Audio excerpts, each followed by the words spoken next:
mic. Speaker, the President's Cabinet. Here's the catch.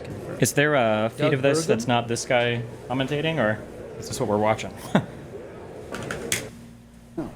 I don't know if He likes to chat. I don't know if President Trump will be there as long. I mean, in that span, Joe Biden had like 2 hot mic moments that went viral.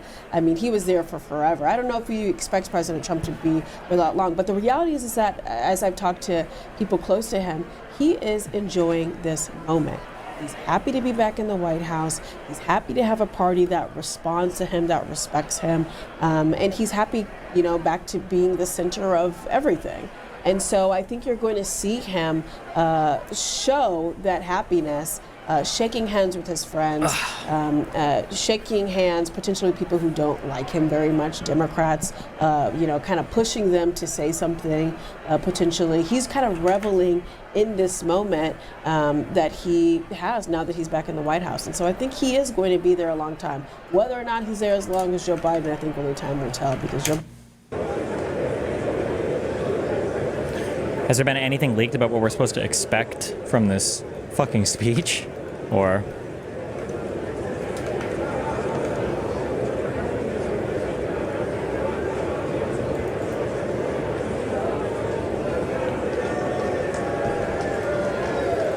I feel like it's going to be something about tariffs, obviously.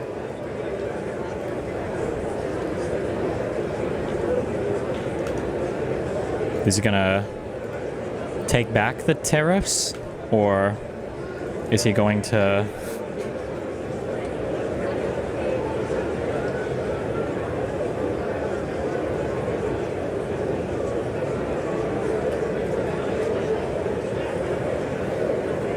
declare war on somebody? Is he...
I feel like it's legit just going to be another rally speech or crazy shit, coin flip. I mean, he's calling... This is like an early address to Congress, right? The ordinary State of the Union is in... Isn't it at 100 days, or...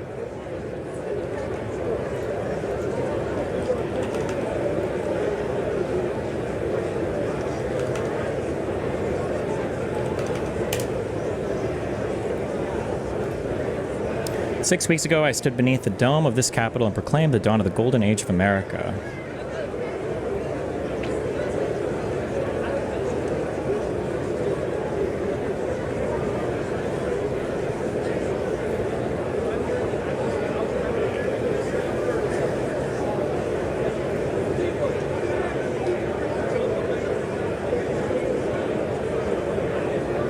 Joe Biden especially let the price of eggs get out of control.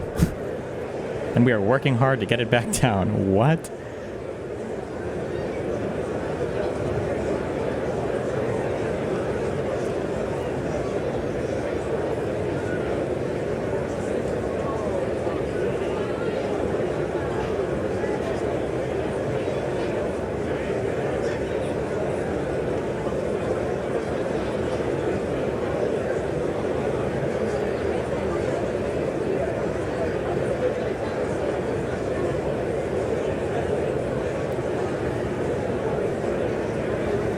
The United States has sent hundreds of billions of dollars to support Ukraine's defense. Meanwhile, Europe has sadly spent more money buying Russian oil and gas than they have spent on defending Ukraine by far. And Biden has authorized more money in this fight than Europe has spent. Man, we're playing some wacky word games.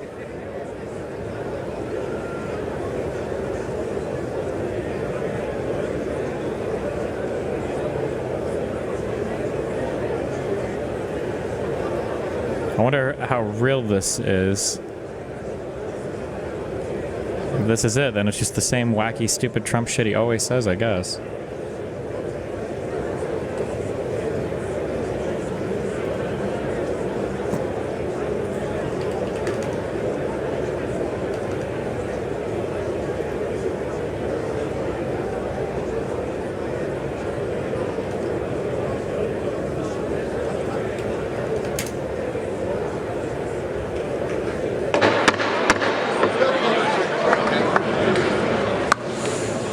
Wait, is this, everybody can click this? Mr. Speaker, the President of the United States.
He's showing him.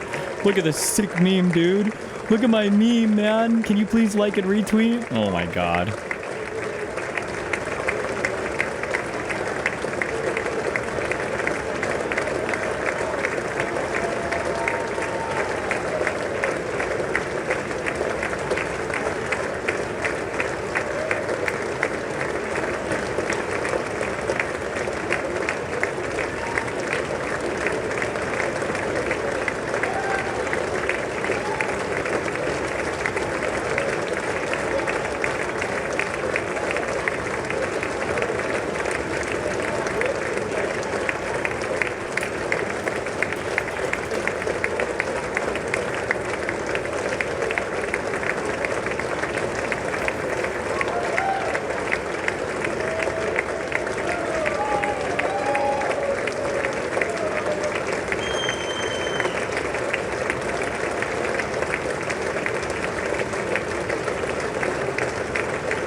Is it mandated to clap the whole fucking time? I mean, they probably clap until he gets up there, right?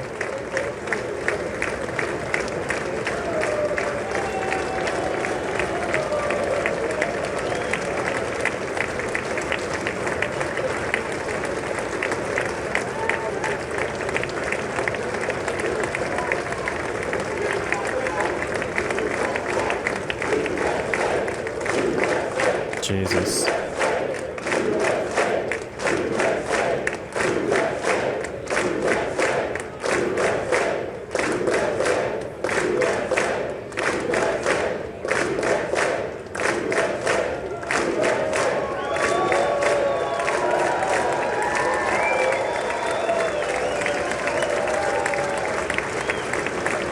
How many times are we going to blame Biden in this speech, you think?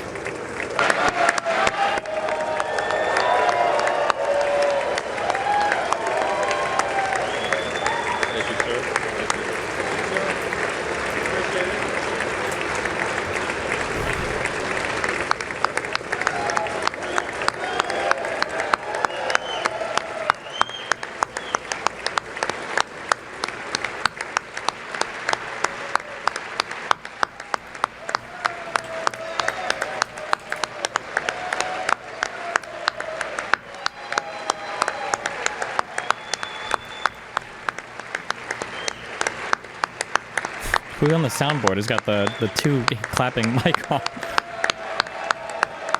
Oh, actually, I want maybe there's mics for these guys back here. Is that what's being?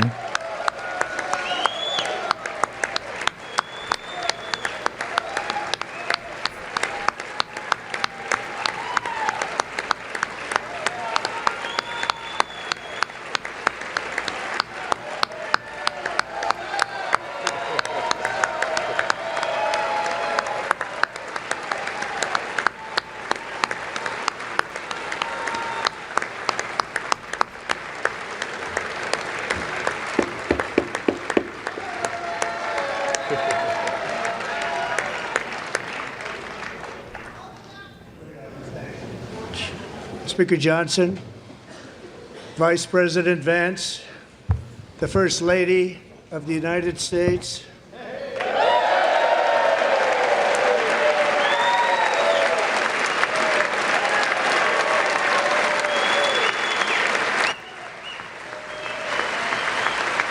Man, I hope we don't tariff spray tans, because Trump and Melania are going to run the U.S. budget up a ton. Jesus.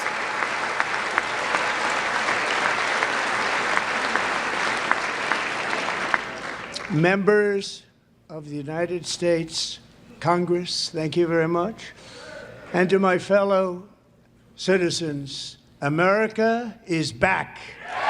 Oh, we're on that hard teleprompter read tonight. Oh, boy. Oh, boy.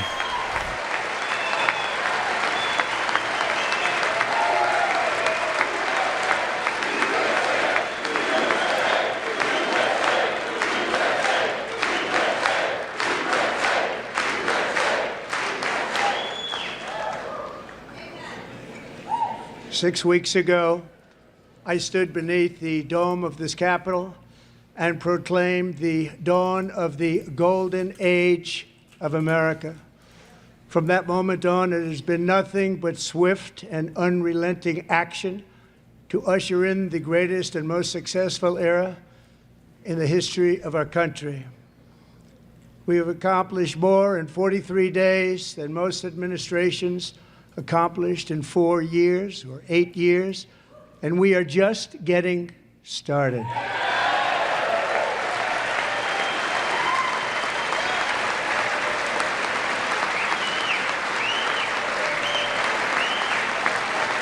Well, it looks like we are going to be following this speech tonight, I guess. I return to this chamber tonight to report that America's momentum is back, our spirit is back, our pride is back, our confidence is back, and the American dream is surging bigger and better than ever before.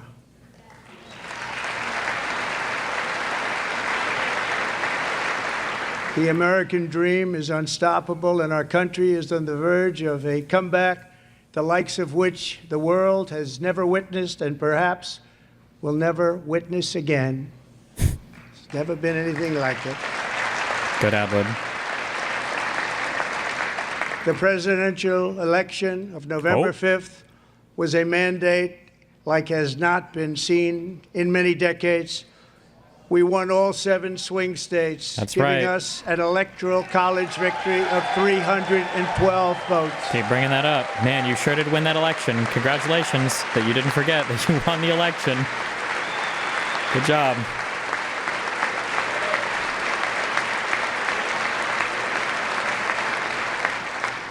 We won the popular vote by big numbers and won counties in our country. Ooh. Uh-oh.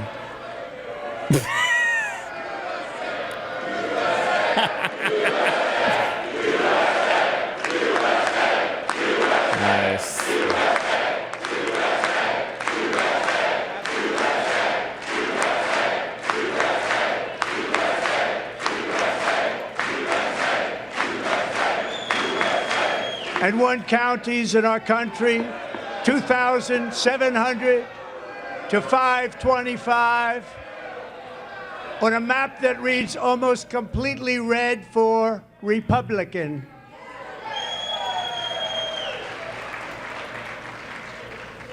Now, for the first time in modern history, more Americans believe that our country is headed in the right direction than the wrong direction. In fact, it's an astonishing record, 27-point swing, the most ever.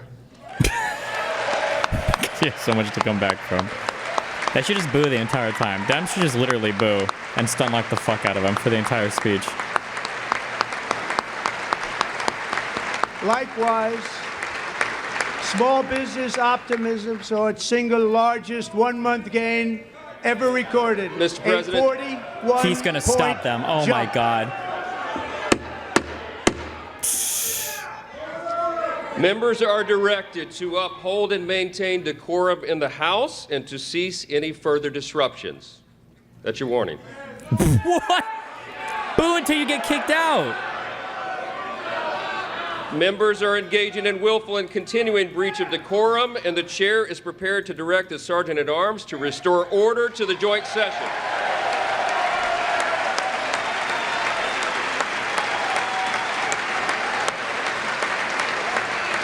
Should make him do it. Trump kicking half of Congress out in his State of the Union.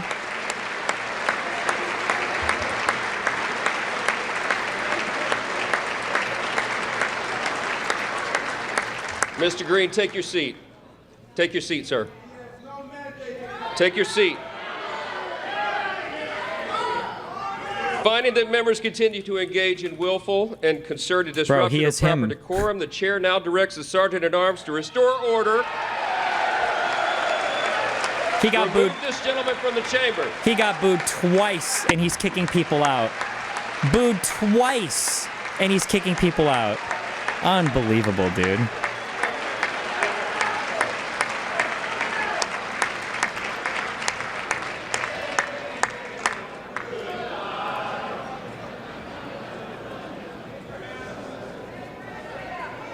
Good leadership, by the way. Go.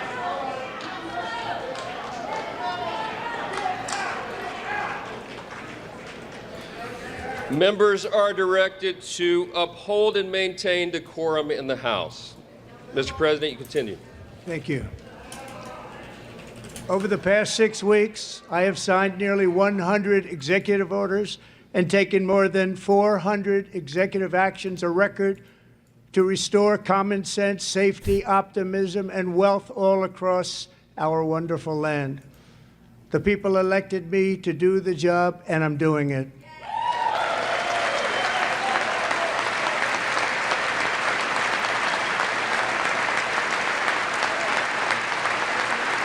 It's not even a real State of the Union. This is literally just a rally speech. Like, that's all this is. They should all boo until they get kicked out. In fact, it has been stated by many that the first month of our presidency, it's our presidency, is the most successful in the history of our nation.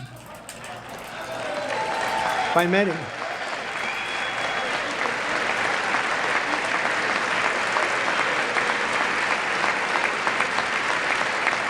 And what makes it even more impressive is that, do you know who number 2 is? George Washington. How about that? How about that? I don't know about that list, but we'll take it.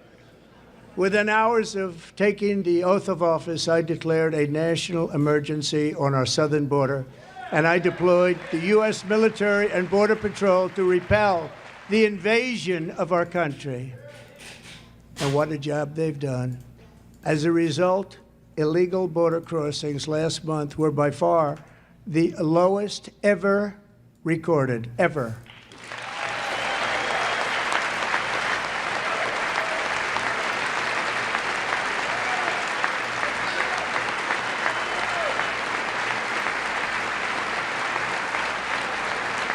They heard my words and they chose not to come. Much easier that way. In comparison, under Joe Biden, the worst president in American history. There were hundreds of thousands of illegal crossings a month. Yes. And virtually all of them, including murderers, drug dealers, boo him. You should just boo until you get kicked out. Why not? That would steal all the thunder from this. All of the thunder from this bullshit-ass rally would be stolen if they would literally just... Like, otherwise we're just going to sit here and listen to him do the same fucking bullshit again? The same 17 talking points that he says every single time. The same 20 words he always fucking utters. Oh, my God. Absolutely nothing I can say to make them happy, or to make them stand or smile or applaud. Nothing I can do. I could find a cure to the most devastating disease, a disease that would wipe out entire nations, or announce the answers to the greatest economy in history, or the stoppage of crime to the lowest levels ever recorded. And these people sitting right here will not clap, will not stand, and certainly will not cheer for these astronomical achievements. They won't do it, no matter what. Five times I've been up here. It's very sad, and it just shouldn't be this way. They're disrupting right now. Oh my God. Why are they allowed to fucking... Why do we have signs? Oh my God. Don't make me quit this party. Don't make me quit the party. Why do you have fucking signs? It took a guy with a cane to stand up and cause a ruckus? Please, hello? So Democrats sitting before me, for just this one night, why not join us in celebrating so many incredible wins for America? For the good of our nation, let's work together and let's truly make America great again.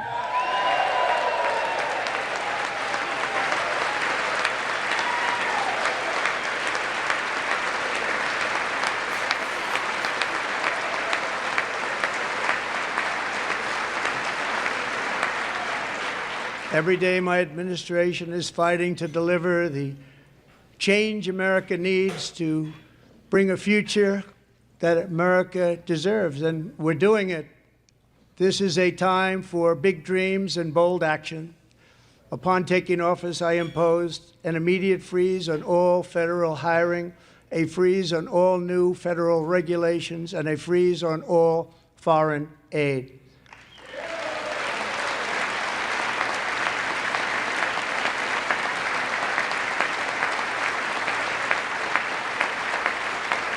I terminated the ridiculous Green New Scam.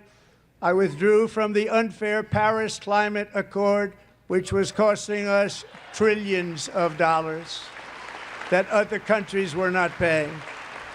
I withdrew from the corrupt World Health Organization. So corrupt. No booze for that, really? For the WHO? And I also withdrew from the anti-American UN Human Rights Council. Now, where's all our pro-Palestine progressives? No boost for that? Oh, my We ended all of Biden's environmental restrictions that were making our country far less safe and totally unaffordable. And importantly, we ended the last administration's insane electric vehicle mandate, saving our auto workers and companies from economic destruction.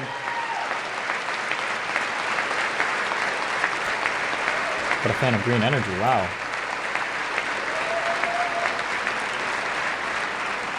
To unshackle our economy, I have directed that for every one new regulation, 10 old regulations must be eliminated, just like I did in my very successful first term.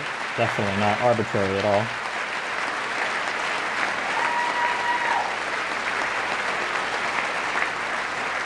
And in that first term, we set records on ending unnecessary rules and regulations like no other president had done before. We ordered all federal workers to return to the office. They will either show up for work in person or be removed from their job.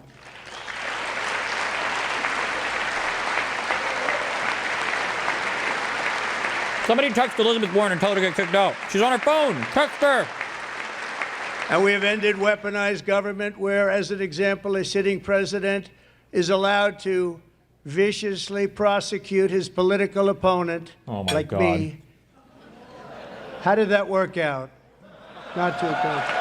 Not too good. Really?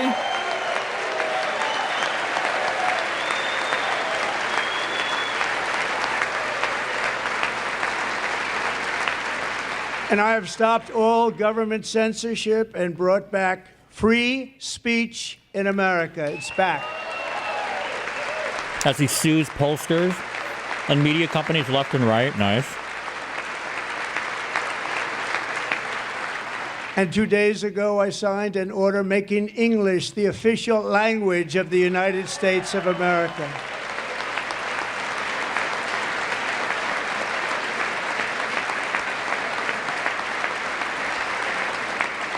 I renamed the Gulf of Mexico the Gulf of America.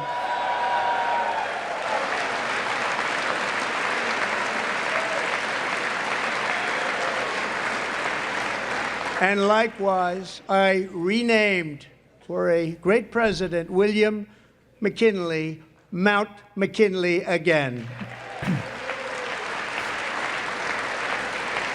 Beautiful Alaska. We love Alaska.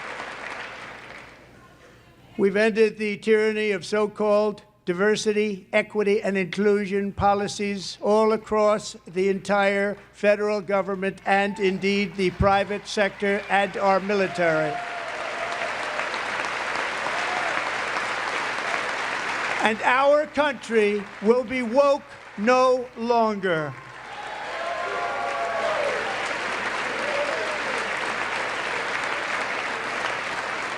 We believe that whether you are a doctor, an accountant, a lawyer, or an air traffic controller, you should be hired and promoted based on skill and competence, not race or gender.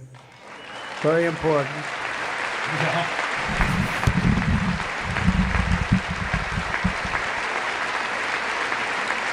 You should be hired based on merit. And the Supreme Court, in a brave and very powerful decision, has allowed us to do so. Thank you. Thank you very much. Thank you. We have removed the poison of critical race theory from our public schools, and I signed an order making it the official policy of the United States government that there are only two genders, male and female. Thank God, saving America. One DEI at a time.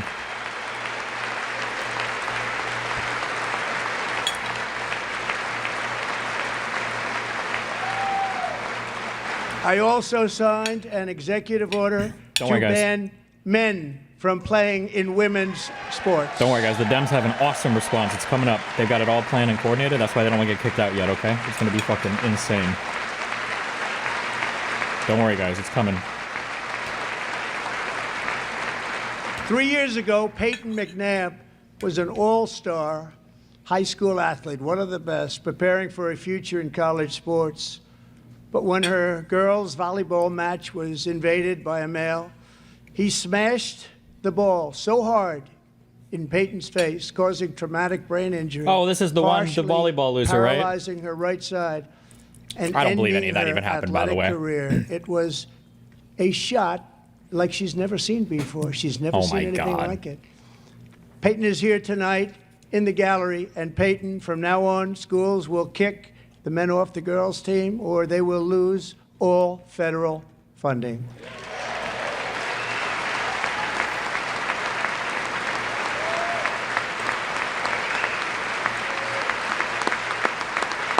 Oh my God, she's smiling on the right side of her face. It's cured. They cured her. Yes. They did it!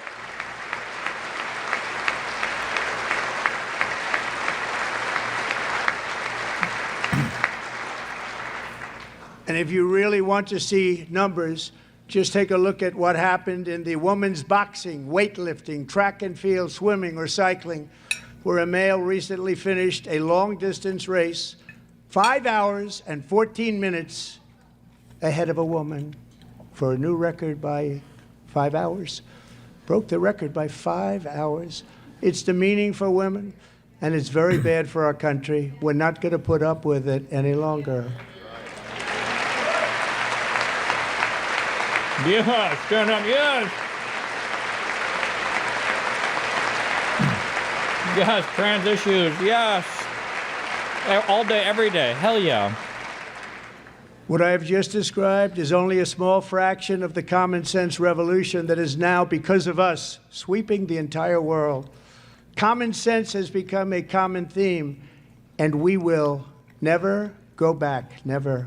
Never going to let that happen. Among my very highest priorities is to rescue our economy and get dramatic and immediate relief to working families. As you know, we inherited from the last administration an economic catastrophe Except not and even, an inflation but okay. nightmare. Okay. Their policies drove up energy prices, pushed up grocery costs, and drove the necessities of life out of reach for millions and millions of Americans. They've never had anything like it. We suffered the worst inflation in 48 years, but perhaps even in the history of our country. They're not sure. As president, I'm fighting every day to reverse this damage and make America affordable again.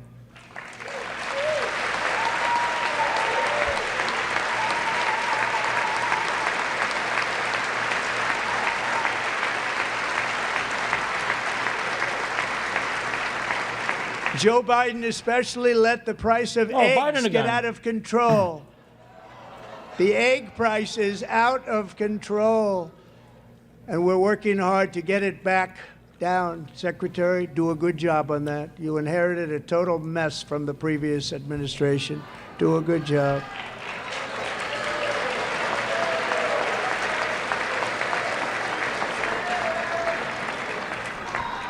A major focus of our fight to defeat inflation is rapidly reducing the cost of energy.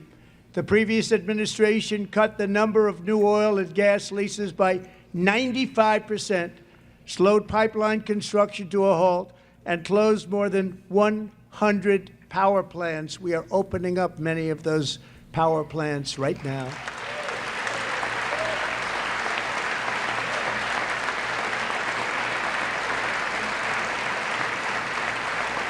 And frankly, we have never seen anything like it. That's why on my first day in office, I declared a national energy emergency. As you've heard me say many times, we have more liquid gold under our feet than any nation on earth, and by far. And now I fully authorize the most talented team ever assembled to go and get it. It's called Drill, Baby, Drill. Epic. Simply epic.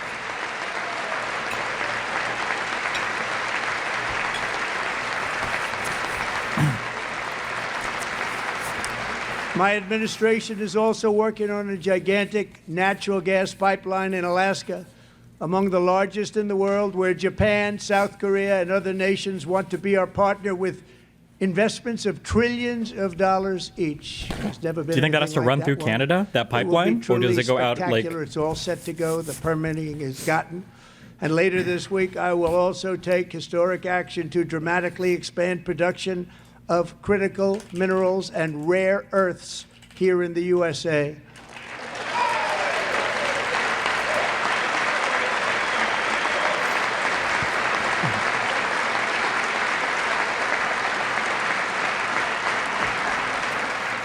To further combat inflation, we will not only be reducing the cost of energy, but will be ending the flagrant waste of taxpayer dollars.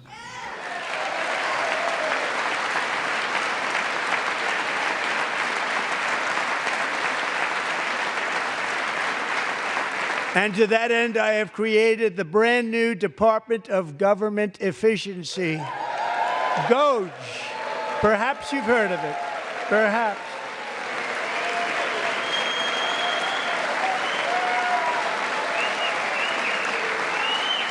Which is headed by Elon Musk, who is in the gallery tonight.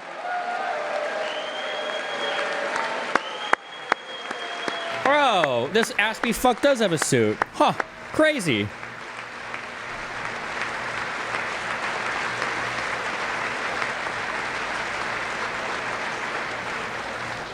Thank you, Elon. He's working very hard. He didn't need this. He didn't need this.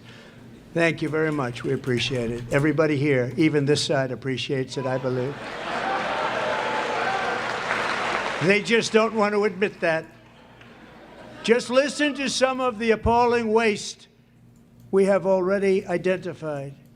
$22 billion from HHS to provide free housing and cars for illegal aliens. $45 million for diversity, equity, and inclusion. We're really just going to sit here and let him lie and not get kicked out? And not boo until you get kicked out? Really? The social and economic inclusion of sedentary migrants. Nobody knows what that is. $8 million to promote LGBTQI+ in the African nation of Lesotho, which nobody has ever heard of. $60 million for indigenous peoples and Afro-Colombian empowerment in Central Does he mean Lesotho, the thing in South Africa or whatever? $8 million or for it might be making pronounced mice Lesotho. I don't fucking know. But. Transgender. This is real. $32 million for a left-wing propaganda operation in Moldova. $10 million for in the male Middle East. It's a circumcision. program. $20 million for a program. $1.9 billion to recently created decarbonization of homes committee, headed up, and we know she's involved. Just at the last moment, the money was passed over by a woman named Stacey Abrams. Have you ever heard of her? Oh my God, seriously? A $3.5 million consulting contract for lavish fish monitoring. $1.5 million for voter confidence in Liberia. $14 million for social cohesion in Mali. $59 million for illegal alien hotel rooms in New York City. He's a real estate developer. He's done very well. $250,000. We're just going to rattle off. We're going to do this. Oh, it's every Trump speech ever. In Zambia. $42 million for social and behavior change in Uganda. $14 million for improving public procurement in Serbia. $47 million for improving learning outcomes in Asia. Asia's doing very well with learning. I don't know what we're doing. We should use it ourselves. As he wants to get rid of the Department of Education. For DEI contracts at the Department of Education. The most ever paid, nothing even like it. Under the Trump administration, all of these scams, and they're far worse, but I didn't think it was appropriate to talk about them. They're so bad. Many more have been found out and exposed and swiftly terminated by a group of very intelligent, mostly young people, headed up by Elon, and we appreciate it. We found hundreds of billions of dollars of fraud. I'm sure somebody's going to be charged with a crime soon then, right? We're going to get like an actual charge soon, right? Or like a report or... And we've taken back the money and reduced our debt to fight inflation and other things. Taken back a lot of that money. We got it just in time. This is just the beginning. Heckle, hell yeah. The Government Accountability Office, a federal government office, has estimated annual fraud of over $500 billion in our nation. That doesn't even make sense. And we are working very hard to stop it. We're going to. 1/3 of our discretionary spending? Or does that include Social Security as well? And probable $500 billion? In the Social Security program for our seniors, and that our seniors and people that we love rely on. Believe it or not, government databases list 4.7 million Social Security members. Oh, another lie. From people who are dead, aged 100 to 109 years old. Yep, he's lying. He's lying. It lists 3.6 million people from ages 110 to 119. I don't know any of them. I know some people that are rather elderly, but not quite that elderly. 3.47 million people from ages 120 to 129. He's going to read off every one. We're just going to let him sit here and do it all. Kill me, bro.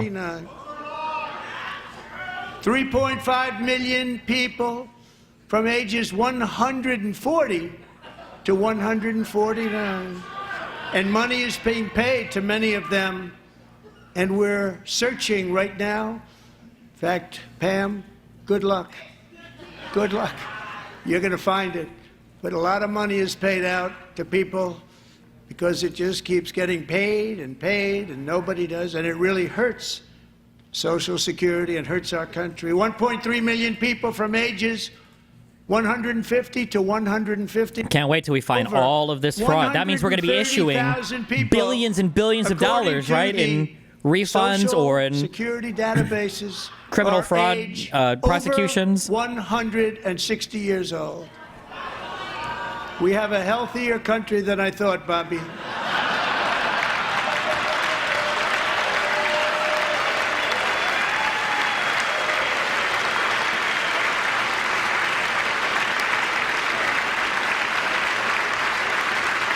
Yeah, imagine still talking about facts. True. Including, to finish, 1,039 people between the ages of 220 and 229.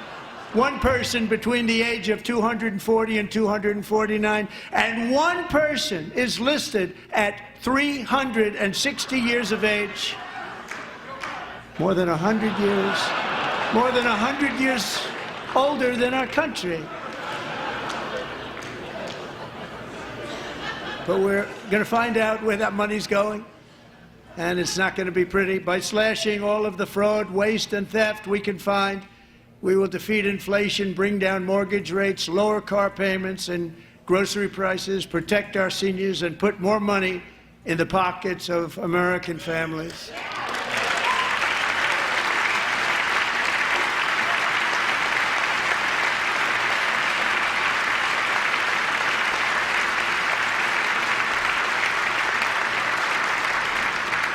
And today, interest rates took a beautiful drop, big, beautiful drop. It's about time. And in the near future, I want to do what has not been done in 24 years, balance the federal budget. We're going to right. Of course. We'll see. That's never happening. And you fucking retards won't even care when it doesn't happen.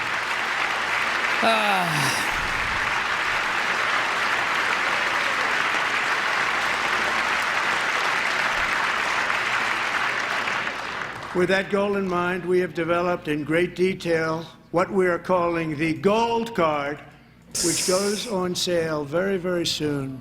For $5 million, we will allow the most successful job-creating people from all over the world to buy a path to U.S. citizenship. It's like the green card, but better and more sophisticated. And these people will have to pay tax in our country. They won't have to pay tax from where they came. The money that they've made, you wouldn't want to do that, but they have to pay tax, create jobs. They'll also be taking people out of colleges and paying for them so that we can keep them in our country instead of having them being forced out. Number one, at the top school, as an example, being forced out and not being allowed to stay and create tremendous numbers of jobs and great success for a company out there. So while we take out the criminals, killers, traffickers, and child predators who are allowed to enter our country under the open border policy of these people, the Democrats, the Biden administration. Yeah, sit there and take it. Sit there and take it. Don't boo. Nope. Sit there and take it. To destroy Just sit there and take it like a bunch of fucking cucks. We will now bring in brilliant, hardworking, that's what we love. Yes. Creating people. Yes, let them lie about you. Money, and yes. We're going to reduce our debt with that money.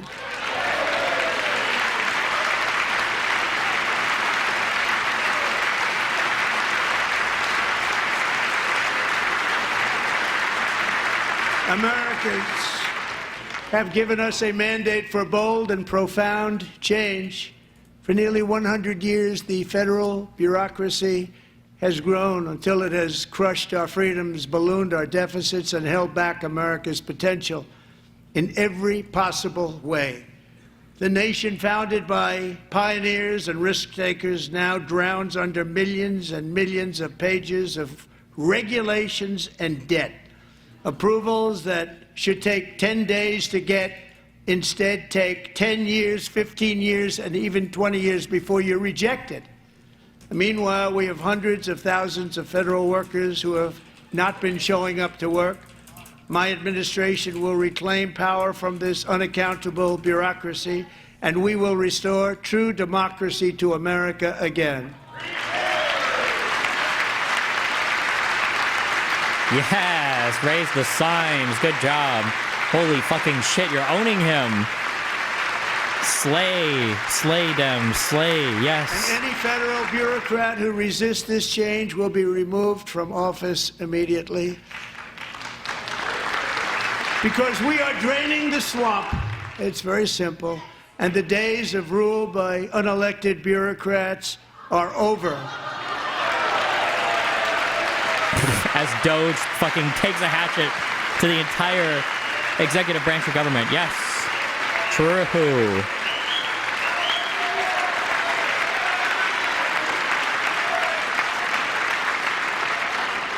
And the next phase of our plan to deliver the greatest economy in history is for this Congress to pass tax cuts for everybody. They're in there. They're waiting for you to vote.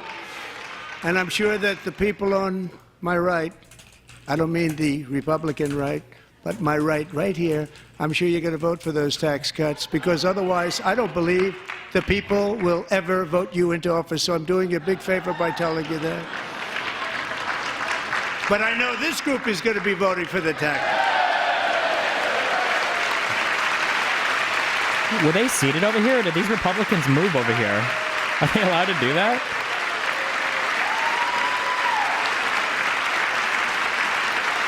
Thank you.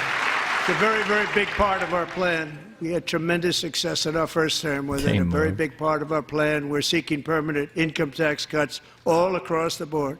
And to get urgently needed relief to Americans hit especially hard by inflation, I'm calling for no tax on tips, no tax on overtime, and no tax on Social Security benefits for our great seniors. Yeah, and we're gonna balance the budget, right? Okay.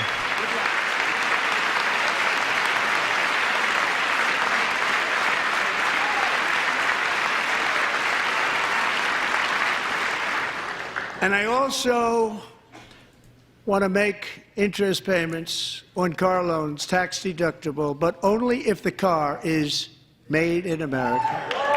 What a worthless deduction. Oh, kill me.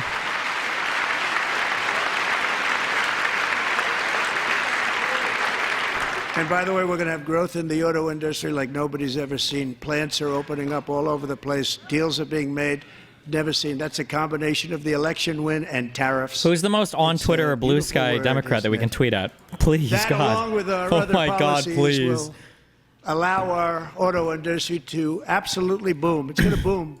Spoke to the majors today, all three, the top people, and they're so excited. In fact, already numerous car companies have announced that they will be building massive automobile plants in America, with Honda just announcing a new plant in Indiana, one of the largest anywhere in the world. AOC chose not to attend.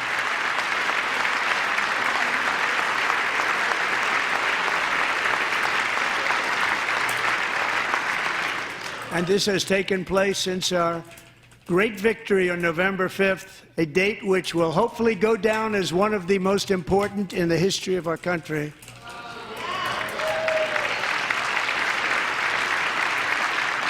In addition, as part of our tax cuts, we want to cut taxes on domestic production and all manufacturing. And just as we did before, we will provide 100% expensing. It will be retroactive to January 20th, 2025. And it was one of the main reasons why our tax cuts were so successful in our first term, giving us the most successful economy in the history of our country. First term. We had a great first term.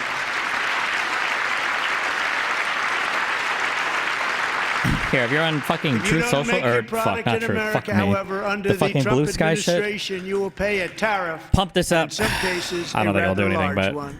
Other countries have used tariffs against us for decades, and now it's our turn to start using them against those other countries. On average, the European Union, China, Brazil, India, Mexico, and Canada, have you heard of them? And countless other nations charge us tremendously higher tariffs than we charge them. It's very unfair. India charges us auto tariffs higher than 100%. China's average tariff on our products is twice what we charge them. And South Korea's average tariff is 4 times higher. Think of that, 4 times higher. And we give so much help militarily and in so many other ways to South Korea, but that's what happens. This is happening by friend and foe. This system is not fair to the United States and never was, and so on April 2nd, I wanted to make it April 1st, but I didn't want to be accused of April Fool's Day. That's not, just one day was cost us a lot of money. But we're going to do it in April. I'm a very superstitious person. April 2nd, reciprocal tariffs kick in. And whatever they tariff us, other countries, we will tariff them. That's reciprocal, back and forth. Whatever they tax us, we will tax them. If they do non-monetary tariffs to keep us out of their market, then we will do non-monetary barriers to keep them out of our market. There's a lot of that, too. They don't even allow us in their market. We will take in trillions and trillions of dollars and create jobs like we have never seen before. I did it with China, and I did it with others, and the Biden administration couldn't do anything about it because there was so much money they couldn't do anything about it. We have been ripped off for decades by nearly every country on earth, and we will not let that happen any longer.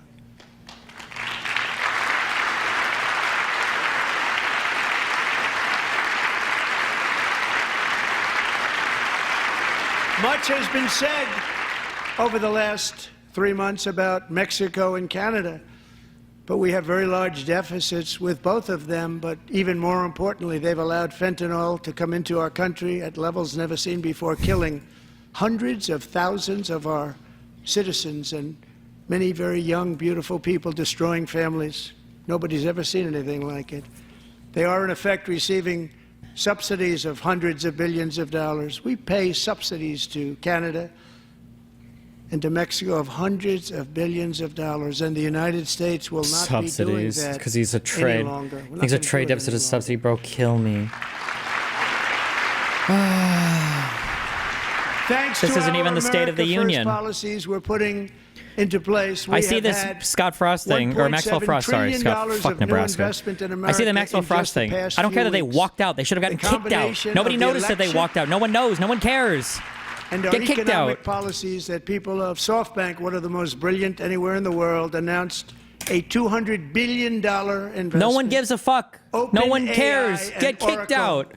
Larry Ellison announced $500 billion investment, which they wouldn't have done if Kamala had won.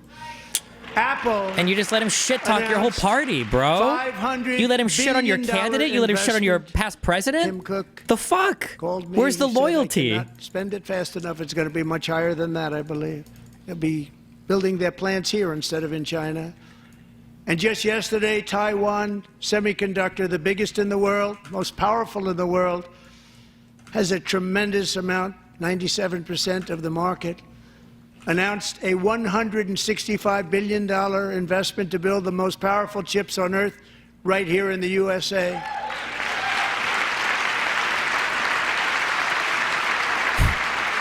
If only there was a massive bipartisan legislation that brought all that manufacturing here. What was it? And we're not giving them any money. Your CHIPS Act is a horrible, horrible thing. We give hundreds of billions of dollars, and it doesn't mean a thing. They take our money and they don't spend it. All that meant to them, we're giving them no money.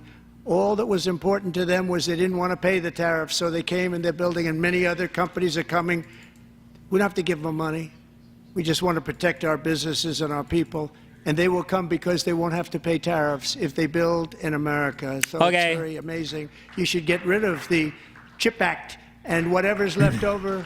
Trump convinced me. You should use it to reduce Fuck Hakeem Jeffries. I'm fully on board the fuck Hakeem Jeffries train.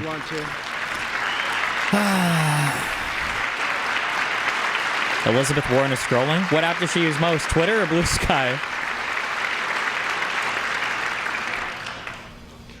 Our new trade policy will also be great for the American farmer. I love the farmer. The soybean farmers that you fucked over with your last set of tariffs last term? Into our home market, the USA, because nobody is going to be able to compete with you.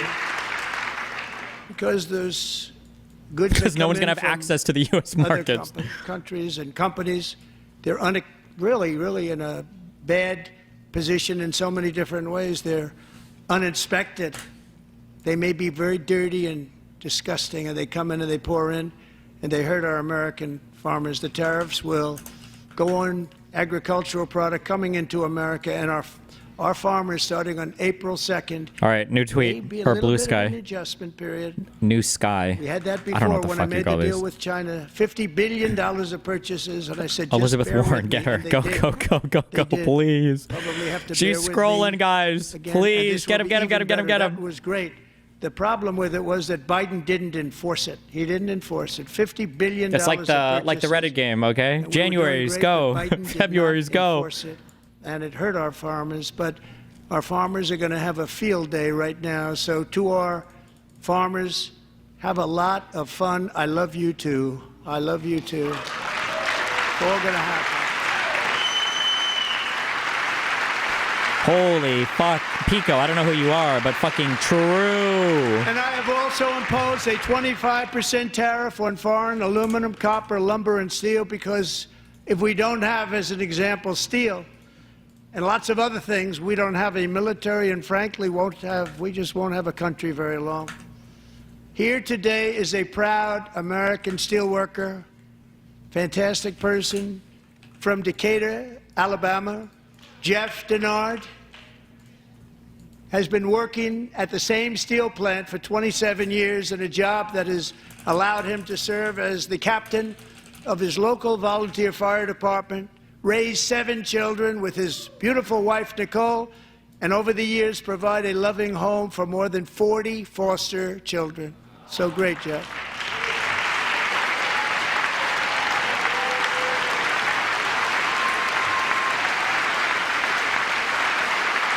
Thank you, Jeff.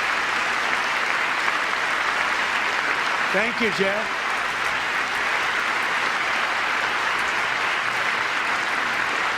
Stories like Jeff's remind us that tariffs are not just about protecting American jobs. They're about protecting the soul of our country.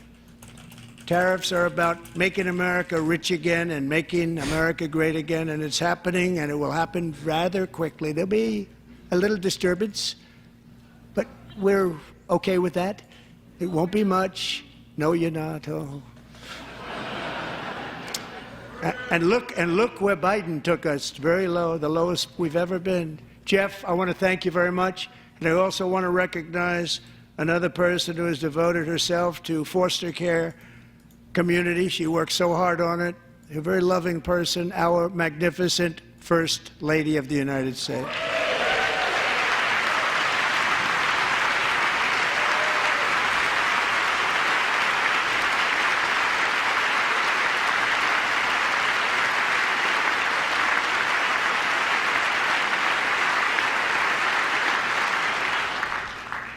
Melania's work has yielded incredible results, helping prepare our nation's future leaders as they enter the workforce. Our First Lady is joined by 2 impressive young women, very impressive. Haley Ferguson, who benefited from the First Lady's Fostering the Future initiative and is poised to complete her education and become a teacher. And Elliston Berry, who became a victim of an illicit deepfake image produced by a peer. With Elliston's help, the Senate just passed the Take It Down Act, and this is so important. Thank you very much, John. John Thune, thank you. Stand up, John. Why don't you tell the whole world that? Jesus Christ. Thank you all very much.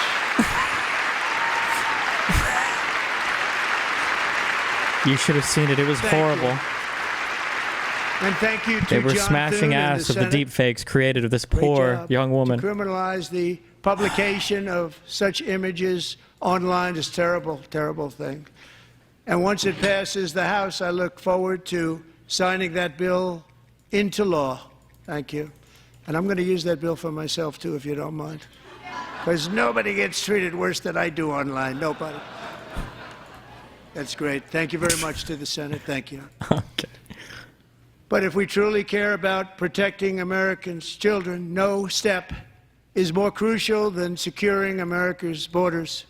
Over the past 4 years, 21 million people poured into the United States. Many of them were murderers, human traffickers, gang members, and other criminals from the streets of dangerous cities all throughout the world. Because of Joe Biden's insane and very dangerous open border policies, they are now strongly embedded in our country, but we are getting them out and getting them out fast.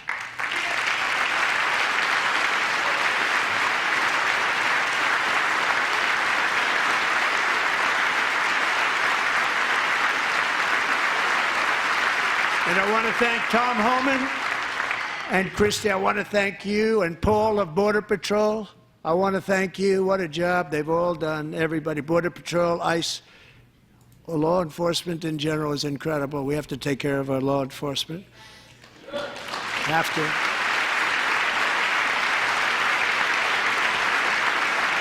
Last year,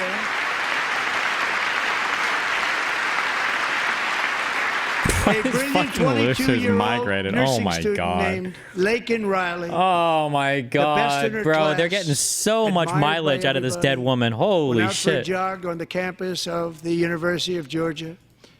That morning, Laken was viciously attacked, assaulted, beaten, brutalized, and horrifically murdered. Laken was stolen from us by a savage illegal alien gang member who was arrested while trespassing across Biden's open southern border. Oh, thank God. Hold on. Finally, some leadership. Policies of that failed I won't vote to give tax breaks to billionaires. Thank you. Thank God. Thank God. Thank God. Thank you. Thank you, Elizabeth Warren. My God, thank you. I'm crying. Thank you so much. Ending the life of this beautiful young angel. With us this evening are Laken's beloved mother, Allison, and her sister, Lauren.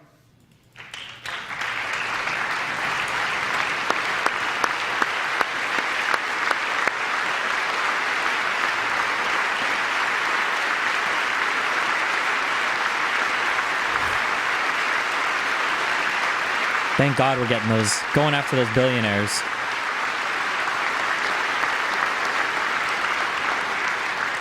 Last year, I told Laken's grieving parents that we would ensure their daughter would not have died in vain. That's why the very first bill I signed into law as your 47th president mandates the detention of all dangerous criminal aliens who threaten public safety. It's a very strong, powerful act.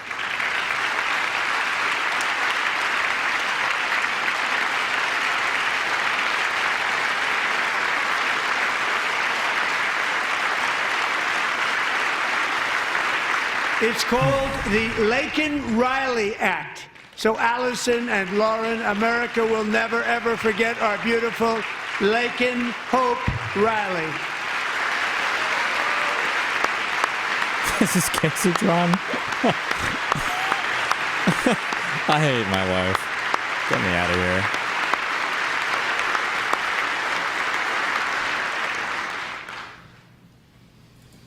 Thank you very much.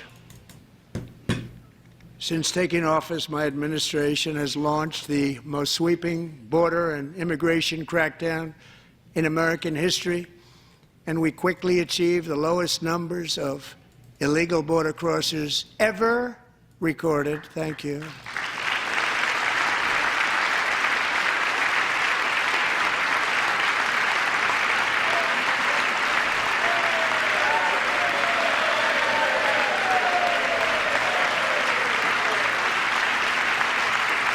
The media and our friends in the Democrat Party kept saying we needed new legislation. We must have legislation to secure the border. But it turned out that all we really needed was a new president. Oh, shit. She looks like she's writing up a new meme sign. Oh, boy.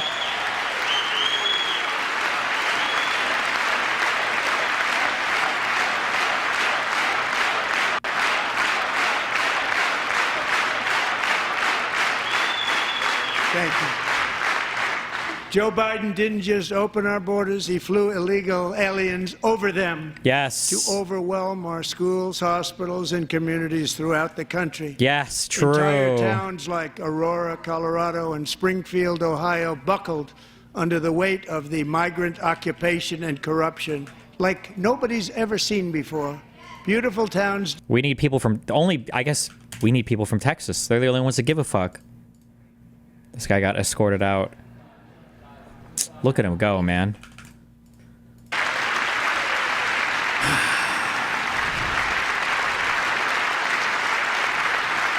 I think he's from Louisiana. But there's still Oh, is he? I thought he was a Houston representative. There's much work to be done. Here tonight is a woman I have gotten to know, Alexis Nungary from Houston. Wonderful woman. Last June, Alexis's 12-year-old daughter, her precious Jocelyn, walked to a nearby convenience store.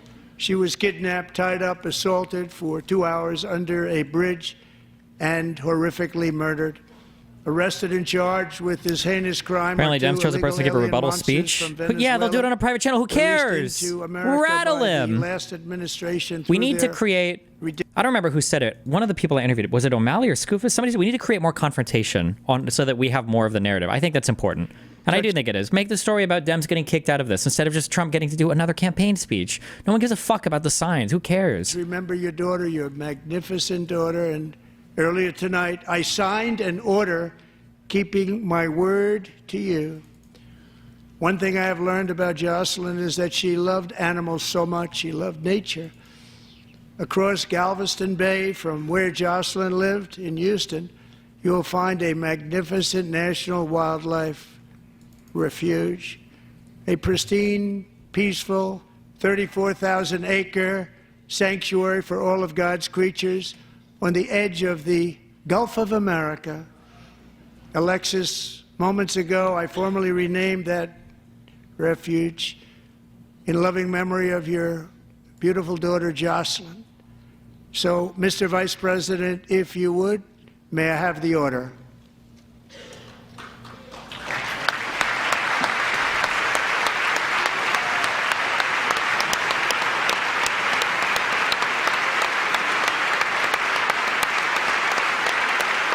So fucking epic.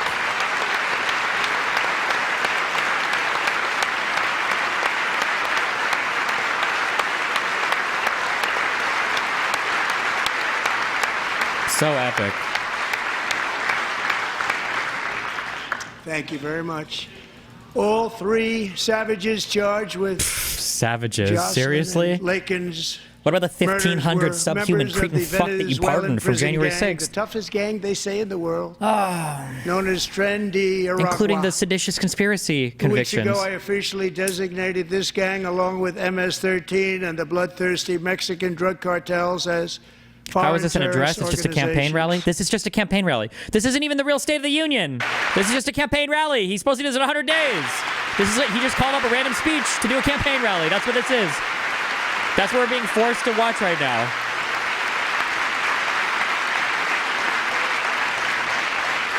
They are now officially in the same category as ISIS, and that's not good for them. Countless thousands of these terrorists were welcomed into the U.S. by the Biden administration. But now every last one will be rounded up and forcibly removed from our country, or, if they're too dangerous, put in jails, standing trial in this country, because we don't want them to come back ever. With us this evening is a warrior on the front lines of that battle, Border Patrol Agent Roberto Ortiz. Great guy.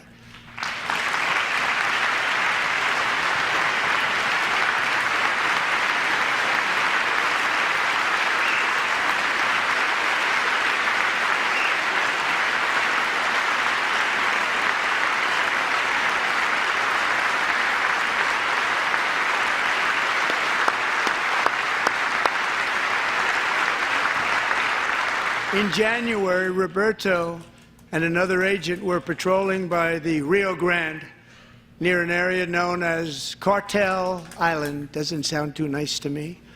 When heavily armed gunmen started shooting at them, Roberto saw that his partner was totally exposed, at great danger, and he leapt into action, returning fire and providing crucial seconds for his fellow agent to seek safety, just barely. Remember when Hitler 2.0 took over the country? I remember.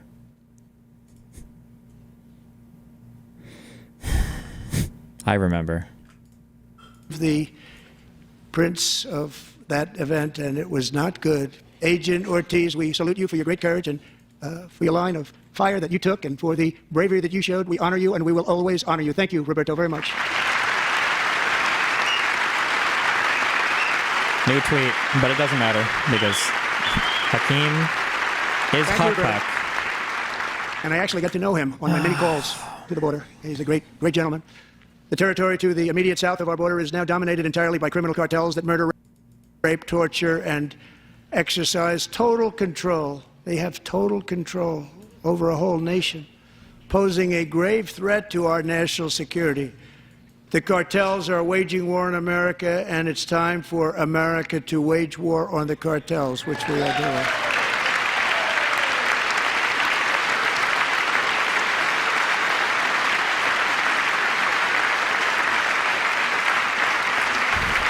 Five nights ago, Mexican authorities, because of our tariff policies being imposed on them, think of this, handed over to us 29 of the biggest cartel leaders in their country. That has never happened before. They want to make us happy. First time ever. But we need Mexico and Canada to do much more than they've done, and they have to stop the fentanyl and drugs pouring into the USA. They're going to stop it.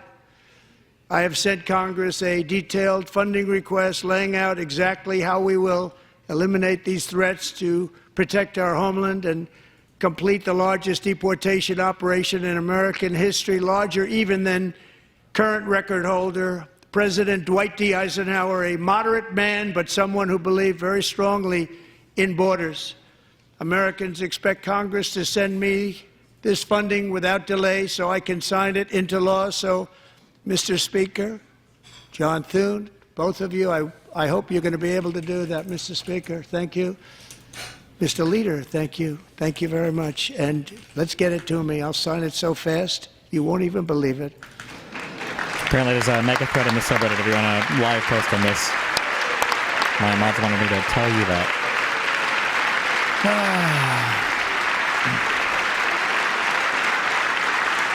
And as we reclaim our sovereignty, we must also bring back law and order to our cities and towns. Says the felon who pardoned all J6ers, who pardoned the seditious conspiracy convictions.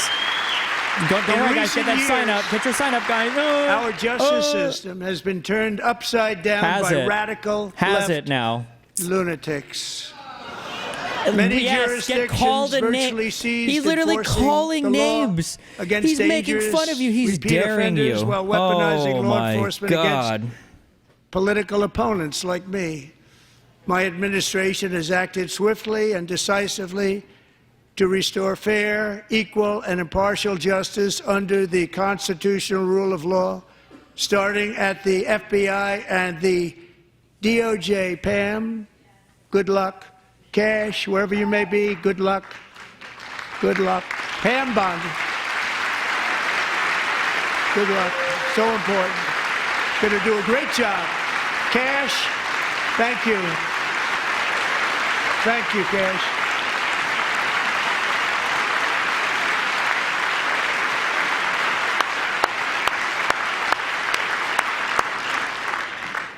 They've already started very strong. They're going to do a fantastic job. You're going to be very proud of them. We're also once again giving our police officers the support, protection, and respect they so dearly deserve. They have to get it. They have such a hard, dangerous job, but we're going to make it less dangerous. The problem is the bad guys don't respect the law, but they're starting to respect it, and they soon will respect it.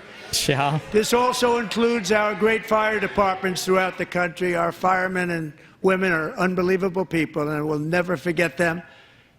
And besides that, they voted for me in record numbers, so I have no choice.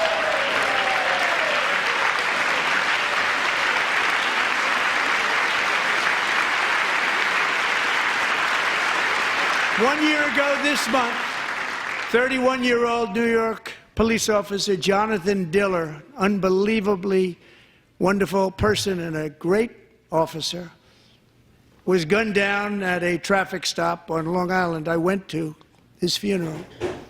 The vicious criminal charged with his murder had 21 prior arrests, and they were rough arrests, too. He was a real bad one.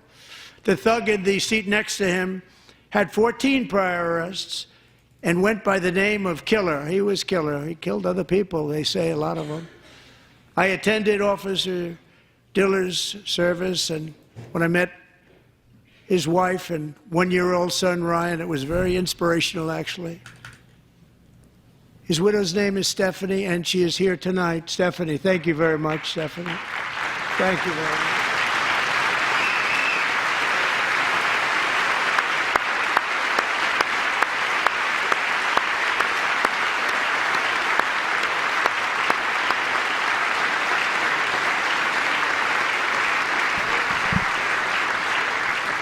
Stephanie, we're going to make sure that Ryan knows his dad was a true hero, New York's finest, and we're going to get these cold-blooded killers and repeat offenders off our streets, and we're going to do it fast.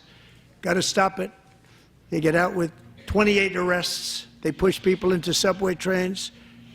They hit people over the head, back of the head with baseball bats. We got to get them out of here. I've already signed an executive order requiring a mandatory death penalty for anyone who murders a police officer, and tonight I'm asking Congress to pass that policy into permanent law.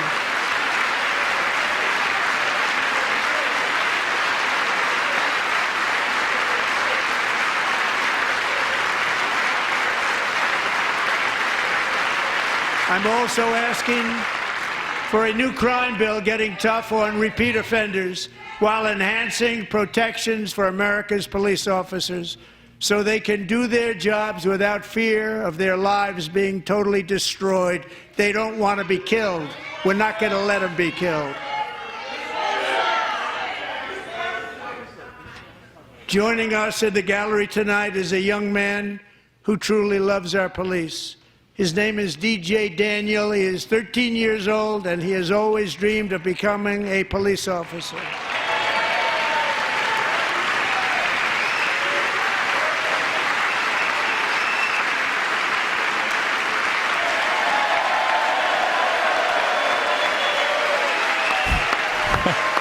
don't want to make any jokes. 13 years old with a mustache? What the fuck? What's going on here? They're juicing him early these days.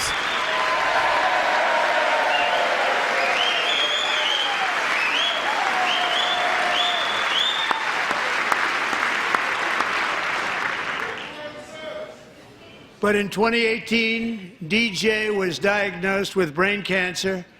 The doctors gave him 5 months at most to live. Oh, well, fuck me. Now I feel bad. That was more than 6 years ago.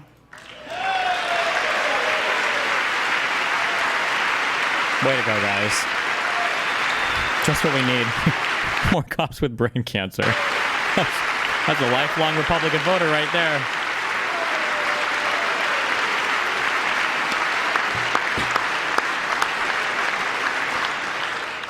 Since that time, DJ and his dad have been on a quest to make his dream come true, and DJ has been sworn in as an honorary law enforcement officer. Actually, a number of times. The police love him. The police departments love him. How many times can you swear in? And tonight, DJ, we're going to do you the biggest honor of them all. Presidential Medal of... I am asking our new Secret Service Director, Sean Curran, to officially make you an agent of the United States Secret Service. Getting real desperate for workers. Holy shit.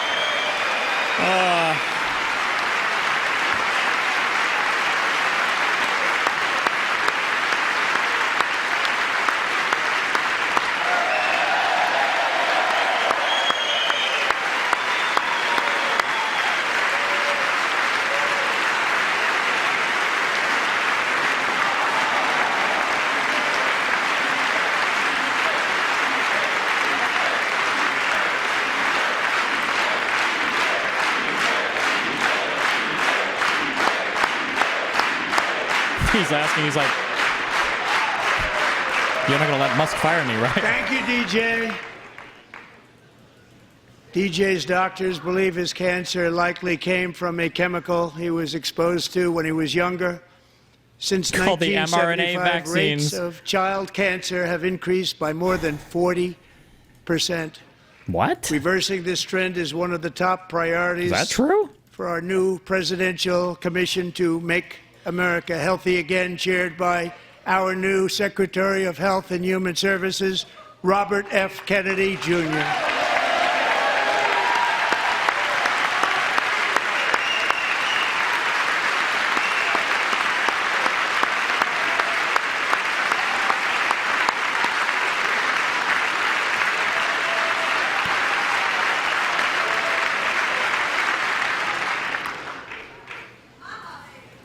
With the name Kennedy, you would have thought everybody over here would have been cheering. How quickly they forget. Our goal is to get toxins out of our environment, poisons out of our food supply, and keep our children healthy and strong. As an example, not long ago, and you can't even believe these numbers, 1 in 10,000 children had autism. 1 in 10,000. Oh, now we're 1 out of 37. And now it's 1 in 36. Well, my bad. There's something wrong. 1 in 36. Think of that. So we're going to find out what it is, and there's nobody better than Bobby and all of the people that are working with you. You have the best to figure out what is going on. Okay, Bobby? Good luck. It's a very important job. Thank you.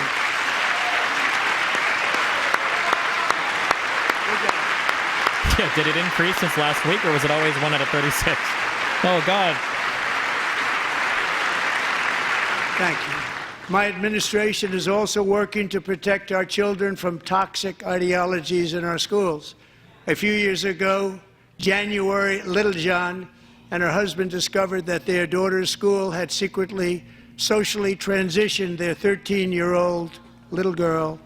Teachers and administrators conspired to deceive January and her husband while encouraging her daughter to use a new name and pronouns. They, them pronoun, actually, all without telling January, who is here tonight and is now a courageous advocate against this form of child abuse. January, thank you. Thank you. Thank you very much.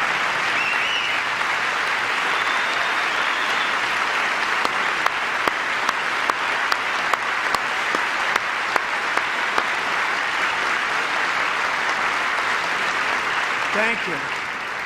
Stories like this are why, shortly after taking office, I signed an executive order banning public schools from indoctrinating our children with transgender ideology. Thank God. More trans stuff. Yes. Yes. I also signed an order to cut off all taxpayer funding to any institution that engages in the sexual mutilation of our youth.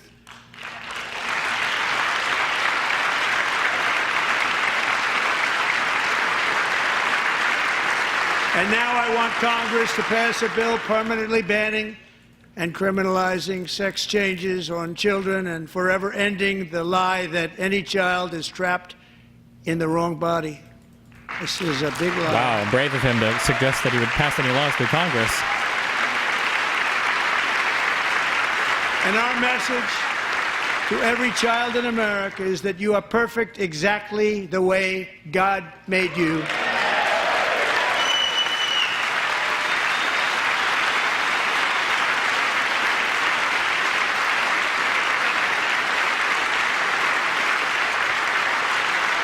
Because we're getting wokeness out of our schools and out of our military, and it's already out, and it's out of our society. We don't want it. Wokeness is trouble. Wokeness is bad. It's gone. It's gone. And we feel so much better for it, don't we? Don't we feel better? Our service members won't be activists and ideologues. They will be fighters and warriors. They will fight for our country. And Pete, congratulations. Secretary of Defense, congratulations.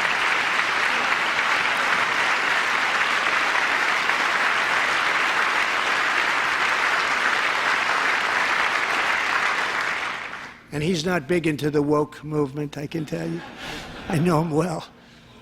I am pleased to report that in January, the U.S. Army had its single best recruiting month in 15 years, and that all armed services are having among the best recruiting results ever in the history of our services. What a difference.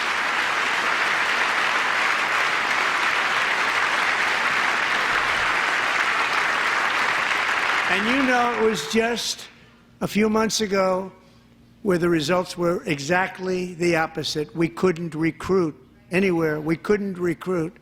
Now we're having the best results just about that we've ever had. What a tremendous turnaround. It's really a beautiful thing to see. People love our country again. It's very simple. They love our country, and they love being in our military again. So it's a great thing, and thank you very much. Great job. Thank you. Wow.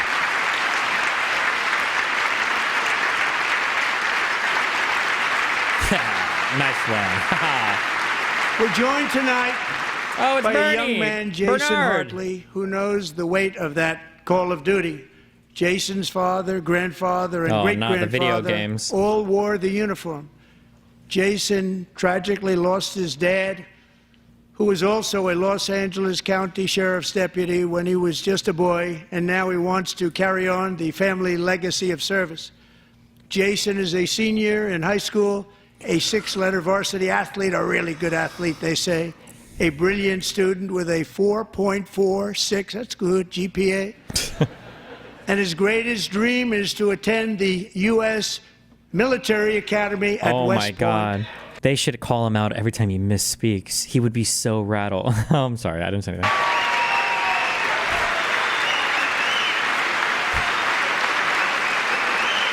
I'm sorry.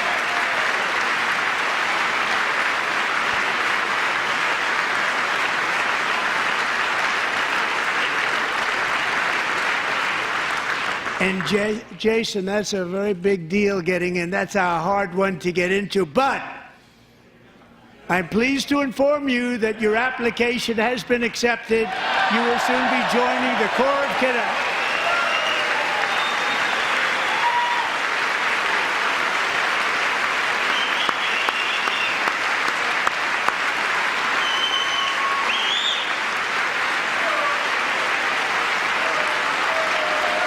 Wait, come with me on this one.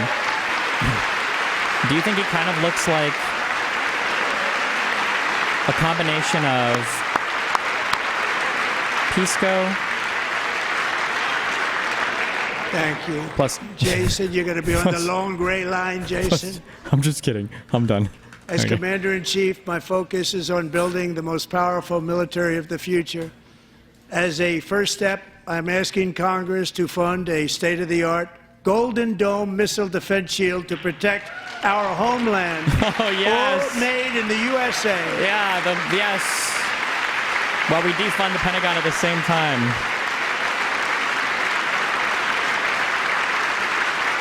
And Ronald Reagan wanted to do it long ago, but the technology just wasn't there, not even close. What is this, Iron Man? Now we have the technology. It's incredible, actually. And other places, they have it. Israel has it. Other places have it, and the United States should have it too, right, Tim, right?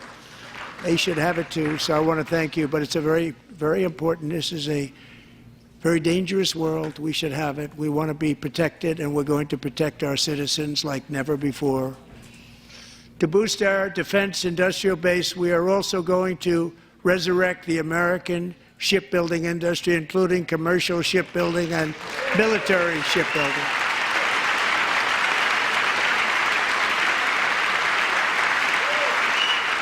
And for that purpose, I am announcing tonight that we will create a new Office of Shipbuilding in the White House and offer special tax incentives to bring this industry home to America where it belongs. We used to make so many ships.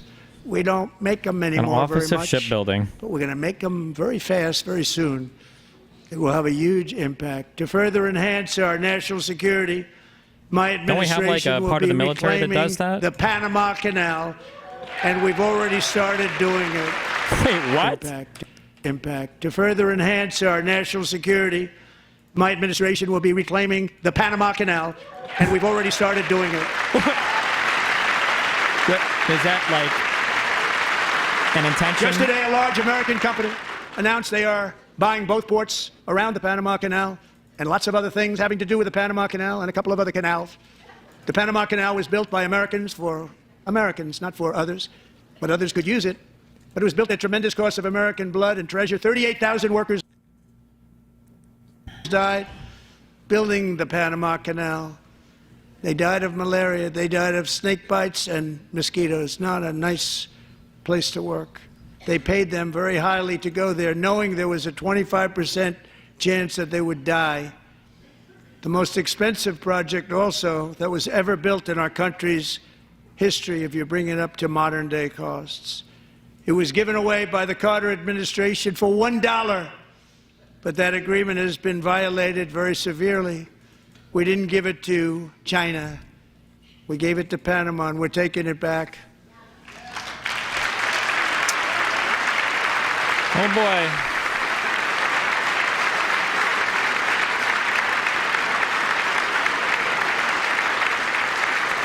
And we have Marco Rubio in charge. Good luck, Marco. Now, we know who to blame if anything goes wrong. Marco's been amazing, and he's going to do a great job. Think of it. He got 100 votes. You know, he was approved with actually 99, but the 100th was this gentleman, and I feel very certain. So let's assume he got 100 votes. And I'm either very, very happy about that or I'm very concerned about it. But he's already proven. I mean, he's a great gentleman. He's respected by everybody, and we appreciate you voting for Marco. He's going to do a fantastic job. Thank you. Thank you. He's doing a great job. Great job. Cuban. So he's a and I also have Gusano a message as well. tonight for the incredible people of Greenland. Ugh. We strongly boy. support your right to determine your own future. And if you choose, we welcome you into the United States of America. We need Greenland for Rare earths. national security and even international security. And we're working with everybody involved to try and get it. But we need it really for international world security. And I think we're going to get it. One way or the other, we're going to get it. We will keep you safe. We will make you rich, and together we will take Greenland to heights like you have never thought possible before.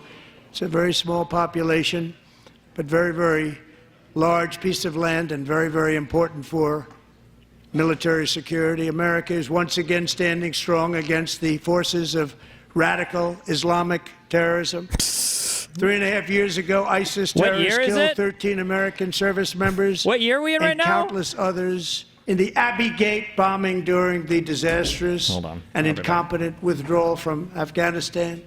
Not that they were withdrawing, it was the way they withdrew. Perhaps the most embarrassing moment in the history of our country. Tonight, I am pleased to announce that we have just apprehended the top terrorist responsible for that atrocity. And he is right now on his way here to face the swift sword of American justice.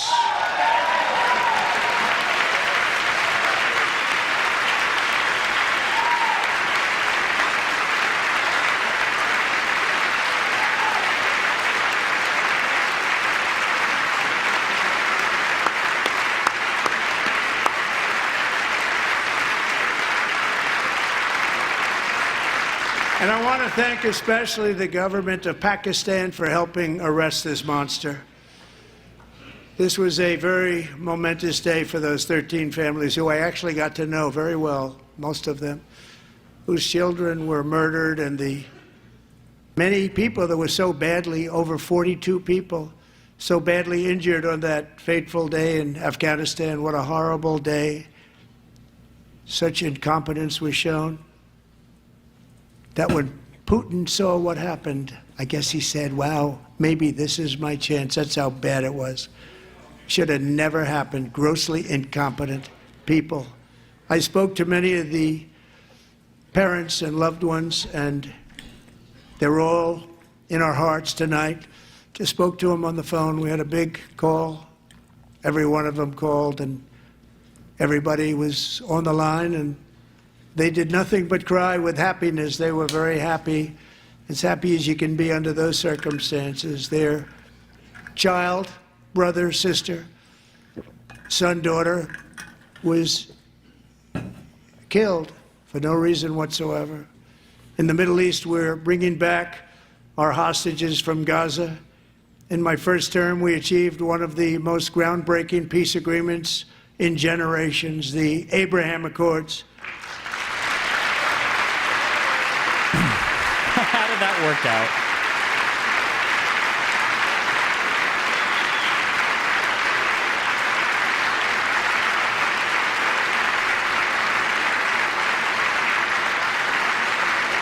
And now we're going to build on that foundation to create a more peaceful and prosperous future for the entire region. A lot of things are happening in the Middle East. People have been talking about that so much lately with everything going on with Ukraine and Russia. But a lot of things are happening in the Middle East. It's a rough neighborhood, actually. I'm also working tirelessly to end the savage conflict in Ukraine. Millions of Ukrainians and Russians have been needlessly killed or wounded in this horrific and brutal conflict with no end in sight. The United States has sent hundreds of billions of dollars to support Ukraine's defense with no security, with no anything. Apparently Dems are walking out. Why not boot? Why not get kicked out? Why not force a confrontation? Why not force something? Do you want to keep it going for another 5 years? Yeah, you would say Pocahontas says yes. How are you going to sit there and listen to your fellow lawmakers get bullied? Like, like, it's so weak. What? Why is she, what? 2,000 people are being killed every single week. More than that. They're Russian young people. Is she losing it? Ukrainian young people. They're not Americans. But I want it to stop. Meanwhile, Europe has sadly spent more money buying Russian oil and gas than they have spent She's clapping on defending for Ukraine. Why are you saying that? He literally just fucking made fun of her. What? Could she not hear? How long does sound take to travel in the, where are we? In the chambers of the fucking Capitol building? And we've spent perhaps $350 billion, like taking candy from a baby. That's what happened. And they've spent $100 billion. What a difference that is. And we have an ocean separating us, and they don't. But we're getting along very well with them, and lots of good things are happening. Biden has authorized more money in this fight than Europe has spent by hundreds of billions. Billions Just and make it up. billions of Yeah, dollars. make it's it hard up. to believe that they wouldn't have stopped it and said at some point, come on, let's equalize. You got to be equal to us. But that didn't happen. Oh, Earlier no. today, I received an important Dems are losing power. They lost all their pink outfits. Zelensky of Ukraine. The letter reads, Ukraine is ready to come to the negotiating table as soon as possible to bring lasting peace closer. Nobody wants peace more than the Ukrainians, he said. My team and I stand ready to work under President Trump's Yeah, they were ready before. Why do you think it came to D.C., dipshit? that lasts. We do really value how much America has done to help Ukraine maintain its sovereignty and independence. Regarding the agreement on minerals and security, Ukraine is ready to sign it at any time that is convenient for you. I appreciate that he sent this letter, just got it a little while ago. Simultaneously, we've had serious discussions with Russia and have received strong signals that they are ready for peace. Wouldn't that be beautiful? Wouldn't that be beautiful?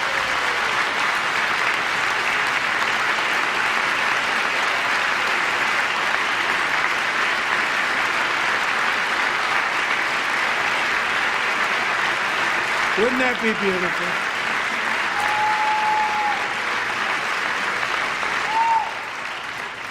It's time to stop this madness. It's time to halt the killing.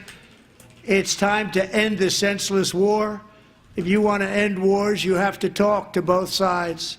Nearly 4 years ago, amid rising tensions, a history teacher named Mark Fogel was detained in Russia and sentenced to 14 years in a penal colony. Rough stuff. The previous... Hey, real quick, fuck you. Whichever Moscow agent is assigned to watch all the fucking lib streams, fuck you. I hate you. Dmitry Petrov, whatever your name is, fuck you, okay? Last summer, I promised his 95-year-old mother, Malphine, that we would bring her boy safely back home. After 22 days in office, I did just that, and they are here tonight.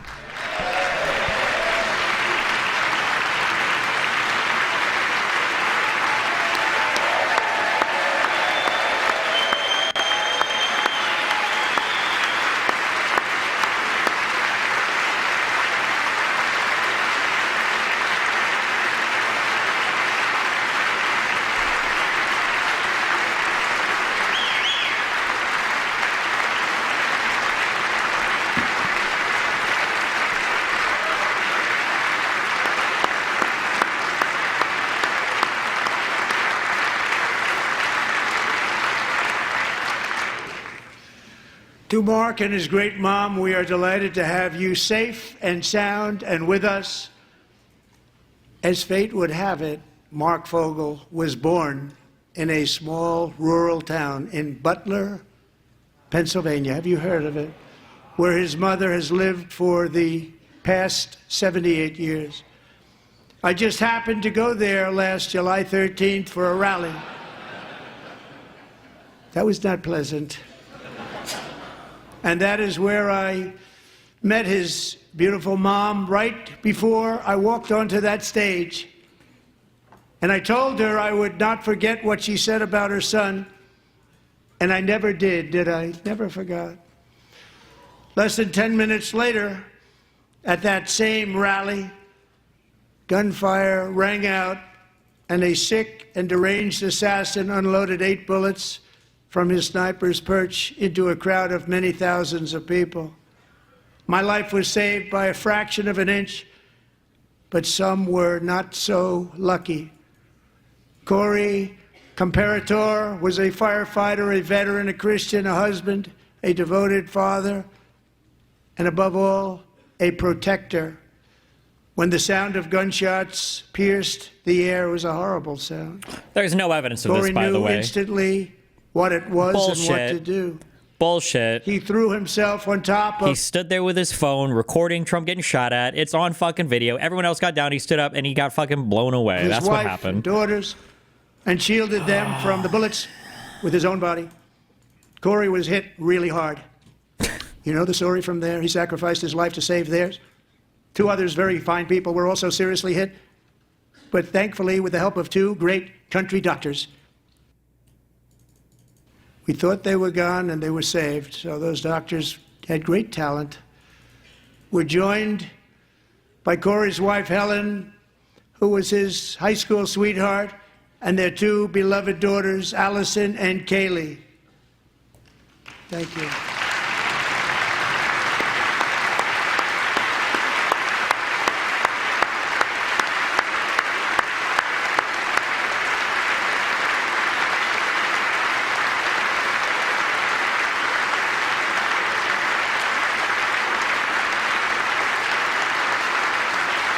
Wait, who was that?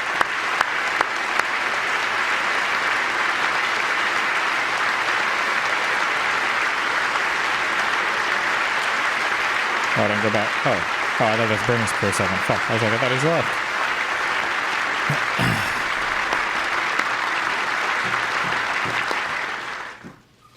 To Helen, Allison, and Kaylee, Corey is looking down on his 3 beautiful ladies right now, and he is cheering you on. He loves you. He is cheering you on. Corey was taken from us much too soon, but his destiny was to leave us all with a shining example of the selfless devotion of a true American patriot. Imagine she shows up with a new husband. It's love like Corey's that built our country, and it's love like Corey's that is going to make our country more majestic than ever before. I believe that my life was saved that day in Butler for a very good reason. I was saved by God to make America great again. I believe that.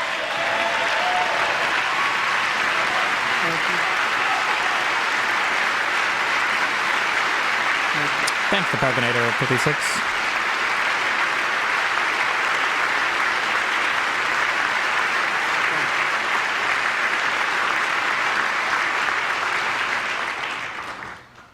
Thank you very much. From the patriots of Lexington and Concord to the heroes of Gettysburg and Normandy, from the warriors who crossed the Delaware to the trailblazers who climbed the Rockies, and from the legends who soared at Kitty Hawk to the astronauts who touched the moon, Americans have always been the people who defied all odds, transcended all dangers, made the most extraordinary sacrifices, and did whatever it took to defend our children, our country, and our freedom. And as we have seen in this chamber tonight, that same strength, faith, love, and spirit is still alive and thriving in the hearts of the American people. Despite the best efforts of those who would try to censor us, silence us, break us, destroy us, Americans are today a proud, free, sovereign, and independent nation that will always be free, and we will fight for it till death. We will never let anything happen to our beloved country, because we are a country of doers, dreamers, fighters, and survivors. Our ancestors crossed a vast ocean, strode into the unknown wilderness, and carved their fortunes from the rock and soil of a perilous and very dangerous frontier. They chased our destiny across a boundless continent. They built the railroads, laid the highways, and graced the world with American marvels like the Empire State Building, the mighty Hoover Dam, and the towering Golden Gate Bridge. They lit the world with electricity, broke free of the force of gravity, fired up the engines of American industry, vanquished the communists, fascists, and Marxists all over the world, and gave us countless modern wonders sculptured out of iron, glass, and steel. We stand on the shoulders of these pioneers who won and built the modern age. These workers who poured their sweat into the skylines of our cities. These warriors who shed their blood on fields of battle and gave everything they had for our rights and for our freedom. Now it is our time to take up the righteous cause of American liberty.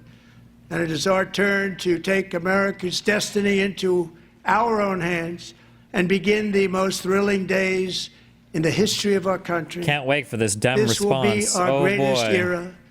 With God's help, over the next 4 years, we are going to lead this nation even higher, and we are going to forge the freest, most advanced, most dynamic, and most dominant civilization ever to exist on the face of this earth. We are going to create the highest quality of life. Can you explain why some of the Dems would walk out instead of getting kicked out? Because in D.C., because there's so many old people, they have a bingo hall where they do bingo and Keno right across from the Capitol building, and a lot of them don't want to miss the 11 o'clock bingo games tonight. So if they get kicked out, they're worried it would take longer. To space and plant the American flag on the planet Mars and even far beyond.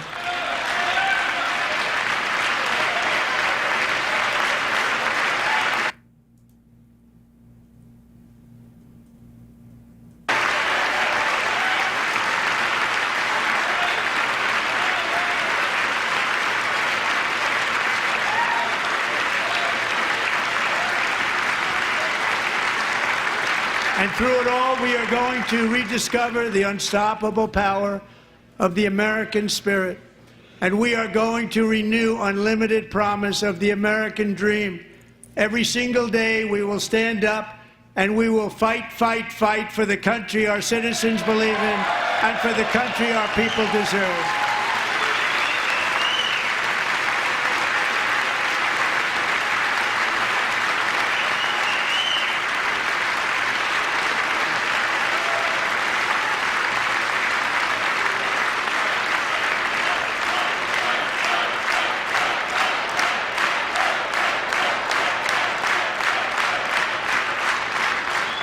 My fellow Americans, get ready for an incredible future because the golden age of America has only just begun. It will be like nothing that has ever been seen before. Thank you, God bless you, and God bless America.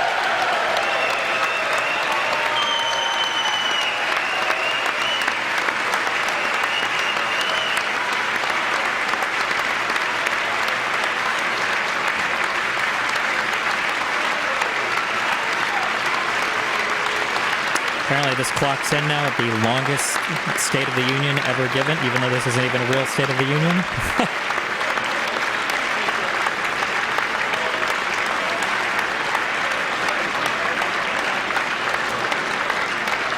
If I'm reading the UCSB data correctly, this 88-minute plus speech is no longer than any of the SOTU addresses, State of the Union addresses Trump gave his first term. It's also about to surpass Clinton's 89-minute speech in 2000 for the modern record.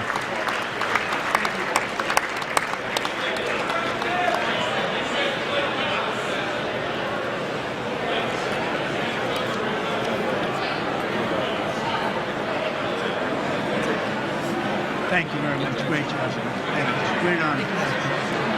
Thank you very much. Thank you. Get this place going, all right? Thank you. It's a great honor. Thank you. Thank you, Mr. President. Thank you very much.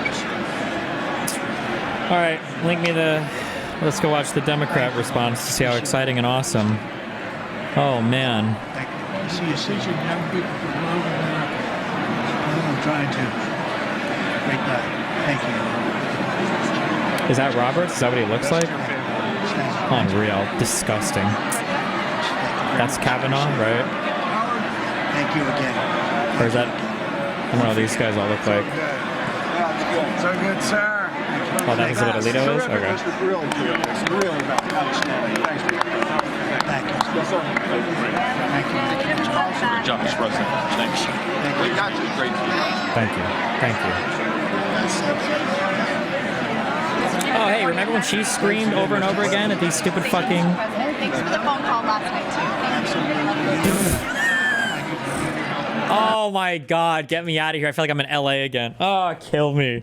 Oh my God, it's actually so fucking pathetic, bro. Get me out of here.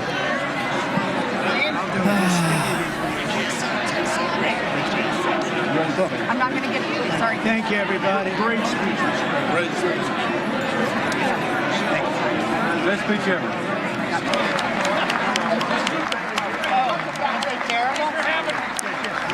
Representative Stansbury was holding up this sign saying this is not normal. And this dude fucking, other guy rips it out of her hand and throws it away. Whoosh, damn.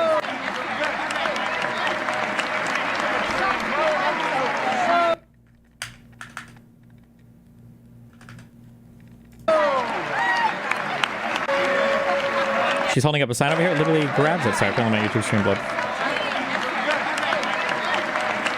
And he grabs it right out of her hand. Nice, good one. And our Dems are too scared to just get kicked out of Congress. Oh.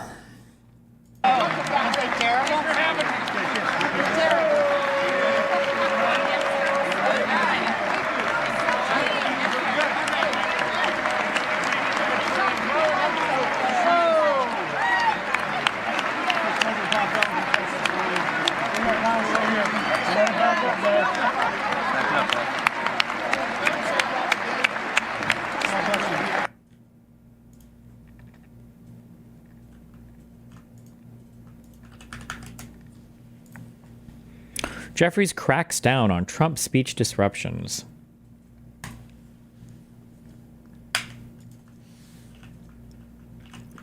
Jeffries said, no disrupting, guys. House Minority Leader Hakeem Jeffries is cracking down on plans among his members to try to disrupt or draw attention away from President Trump's speech to Congress.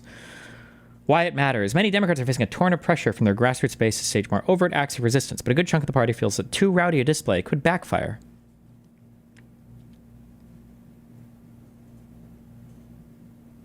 At House Democrats' closed-door caucus meeting Tuesday morning, Jeffries and others in leadership discouraged the use of such props Oh, he didn't even want the signs. Even the signs was too much. Even the signs was too much.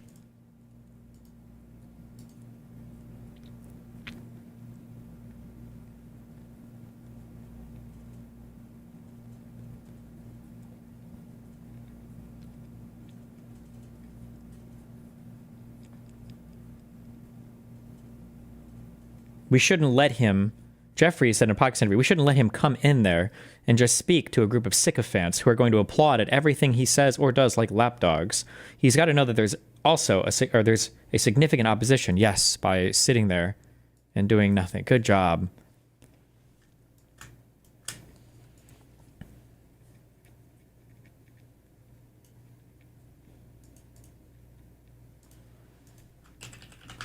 Biden's State of the Union, by the way.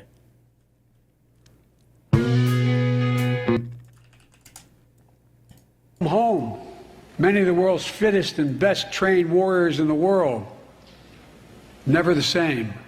Headaches, numbness, dizziness. A cancer that would put them in a flag-draped coffin. I know. One of those soldiers was my son, Major Bo Biden. I don't know for sure if the burn pit that he lived near, that his hooch was near, in Iraq and earlier than that in Kosovo, is the cause of his brain cancer, the disease of so many other troops. But I am committed to find out everything we can.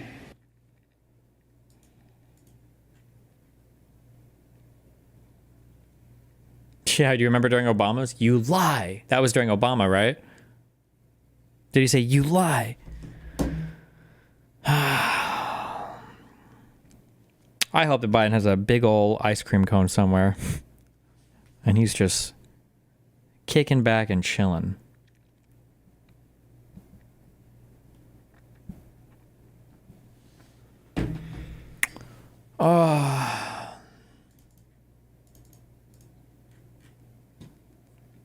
Bernie, I don't give a fuck about Bernie's response. Oh, tax the billionaires. Oh, tax the billionaires. Oh, we're gonna tax these billionaires. Was inaugurated for his second term as president just 6 weeks ago. Standing right behind him were the three wealthiest men in this country. The billionaires. Mr. Musk, Mr. Bezos, and Mr. Zuckerberg. The billionaires. And standing behind them were 13 other billionaires. Billionaire. I'm good. Give me the fuck out of here, okay? I'd rather fucking eat shit on stream than listen to this fucking autistic billionaire rambling for the millionth fucking time, please. Get the fuck out of here, dude. Please. I just want them to start this off with a fucking land acknowledgement so I can close this and go to sleep, okay? Please. Please get me the fuck out of here.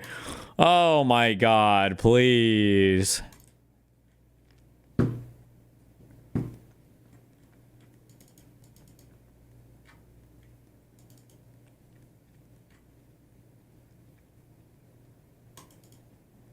What if it's just, 100 of them just holding a sign saying, resist.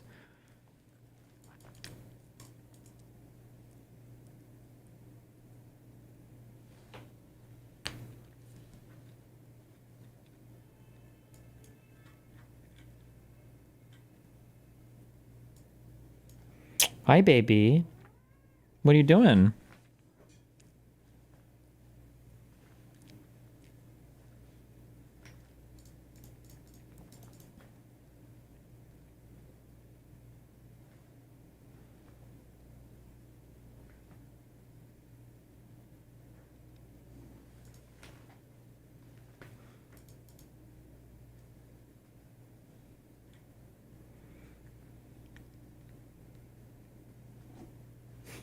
What's up? Hi.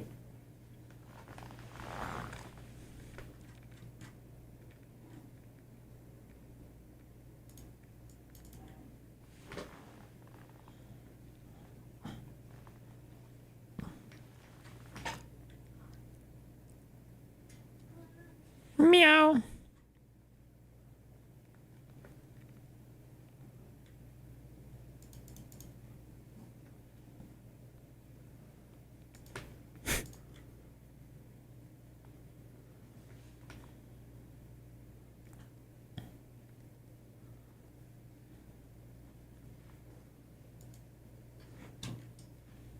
This is Senator Slotkin, by the way. One of the most well-known and epic senators. I don't know, maybe they will be epic. What's up?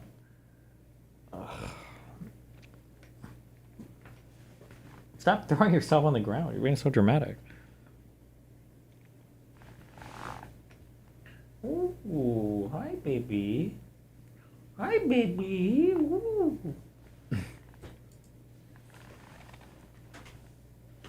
Ugh.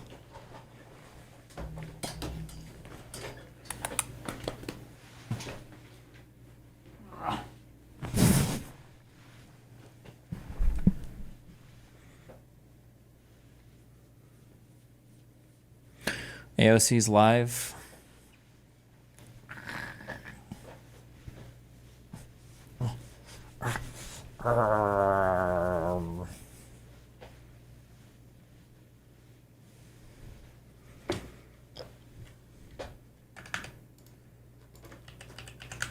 Stop scratching my carpet. You can't watch this without being logged in, really?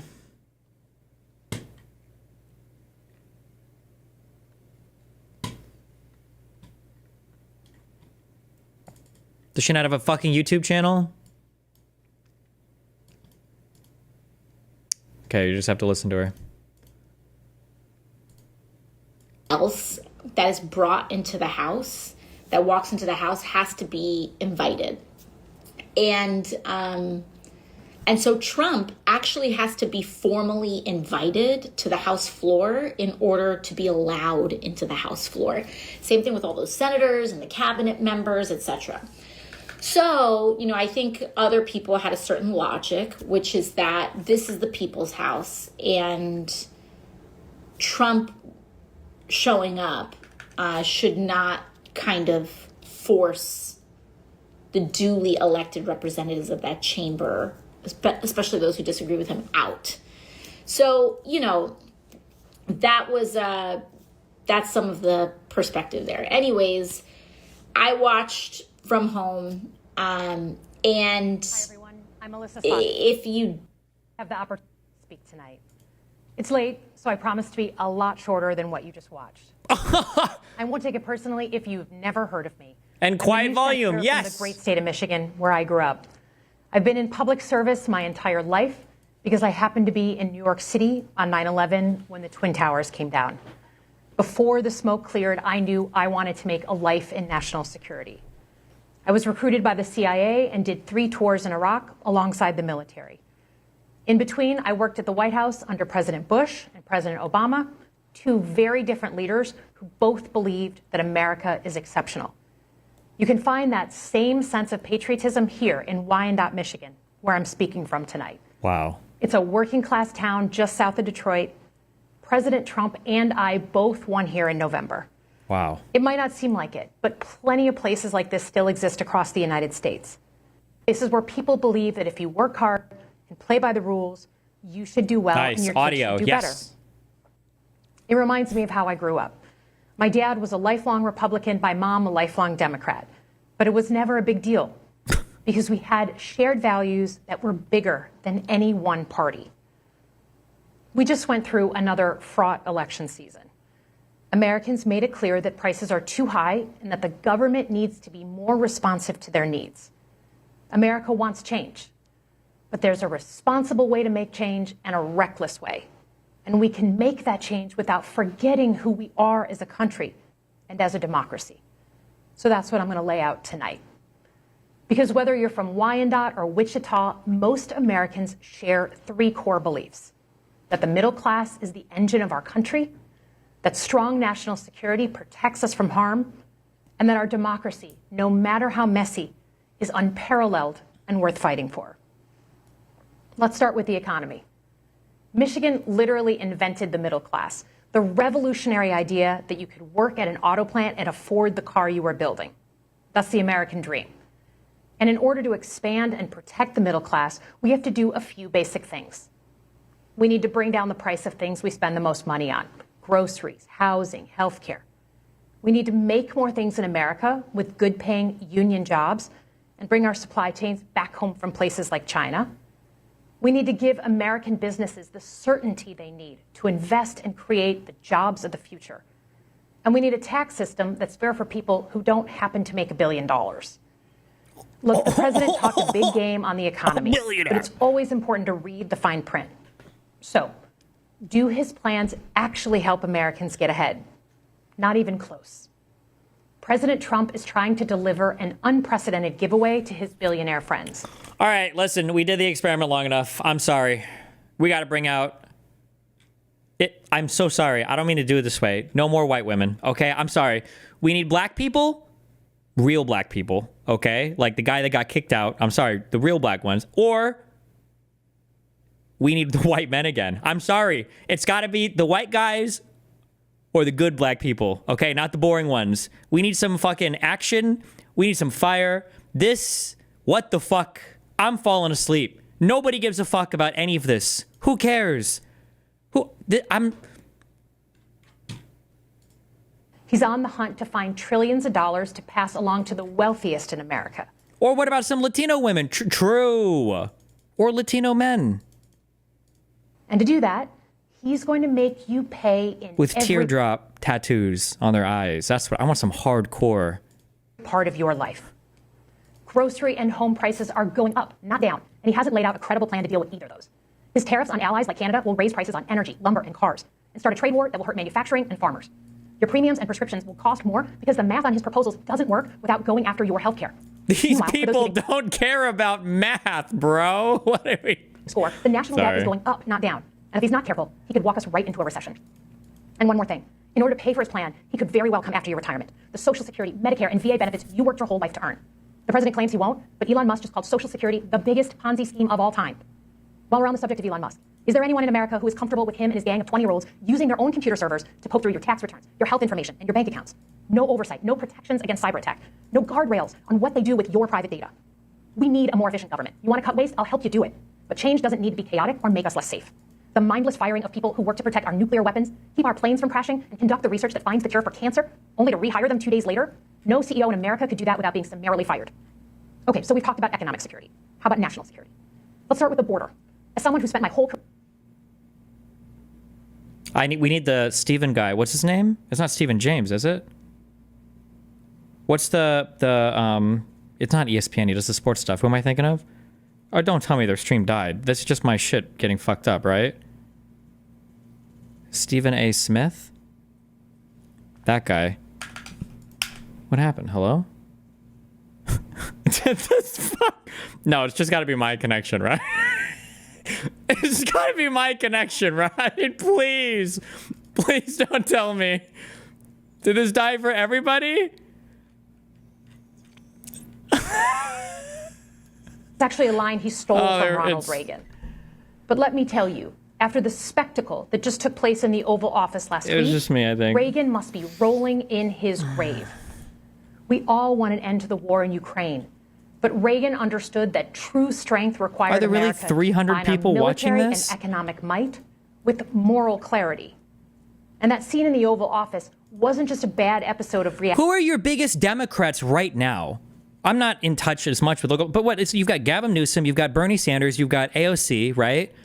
Gavin wasn't there, right? AOC wasn't there. Why don't you have these people in a room to get some fucking sick shit? Give me an entertaining fucking broadcast. How many people did AOC have on her? No offense to AOC, I'm not knocking her, but why is she live streaming on top of this? You're cannibalizing their viewership. Why is there no coordination from the Dems here? What's going on? AOC has 21,000 fucking viewers on Instagram. 6.5K watching over here. Oh, there's another stream. Oh, no, but that's not even the actual, that's the Bulwark. Bro.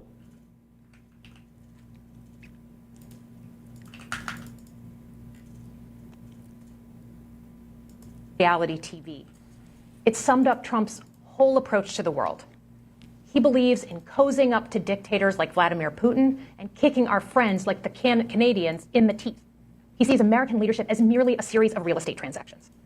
As a Cold War kid, I'm thankful it was Reagan and not Trump in office in the 1980s. Trump would have lost us the Cold War. Donald Trump's actions suggest that in his heart, he doesn't believe we're an exceptional nation. He clearly doesn't think we should lead the world. Look, America is not perfect, but I stand with the majority of Americans who believe we are still exceptional, unparalleled. And I would rather have American leadership over Chinese or Russian leadership any day of the week. Because for generations, America has offered something better. Our security and our prosperity, yes, but our democracy, our very system of government, has been the aspiration of the world. And right now, it's at risk.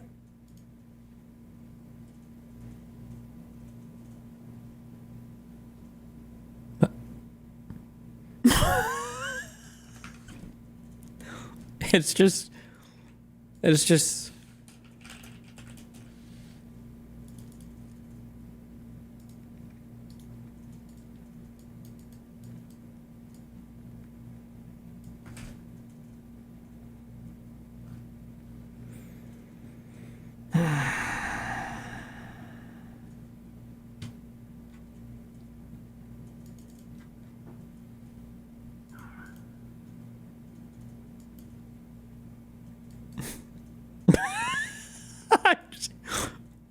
what?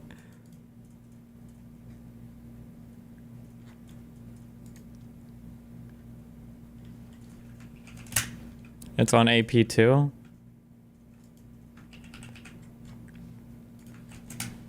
But this isn't the first time we've experienced significant and tumultuous change as a country. I'm a student of history, and we've gone through periods of political instability before. And ultimately, we've chosen to keep changing this country for the better. But every single time, we've only gotten through those moments because of two things: engaged citizens and principled leaders. Engaged citizens who do a little bit more than they're used to doing to fight for the things that they care about. And principled leaders who are ready to receive the ball and do something about it. So thank you tonight for caring about your country. Just by watching, you qualify as engaged citizens. And I promise that I and my fellow Democrats will do everything in our power to be the principled leaders that you deserve. Good night, everyone. Do you think, who's seen... You've been listening to the Democrat... Thank you. Anybody see the TV show Burn Notice? Do you think Hakeem Jeffries kind of looks like the... I don't remember this guy's name. The actor is Kobe Bell. A little bit?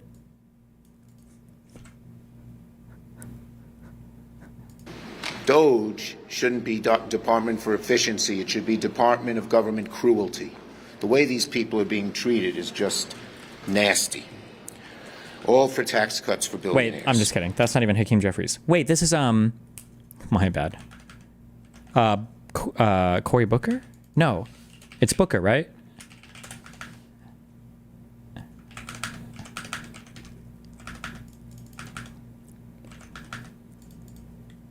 I see it. So, whatever Donald Trump wants to spew tonight will be just that, lies. The pain, the costs. Why does he always look like he's in trouble? He's not going to talk about those. And he's going to try to delude the American people. We're not going to let him. Senator Durbin.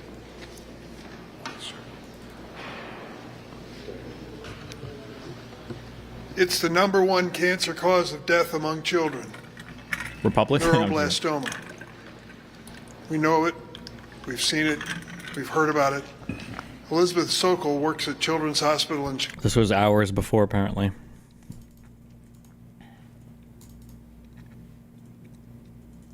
Progress he's able to bring forward in this next term of his administration. And his big thing was, he said, Congress, you need to work with me on this. So this is one of those items where he feels he can't do it all by himself. Absolutely. Thank you, Josh, as always. The good news is this is still super early and widely ignored. The overwhelming majority of Americans aren't seeing this shit. We got one more shot coming up to do. Yeah, but like this, then if anything, this should be the, this should be their trial grounds, right? Where they're their testing arena, where they're trying to figure out like what works and what doesn't work. And it can't be this, it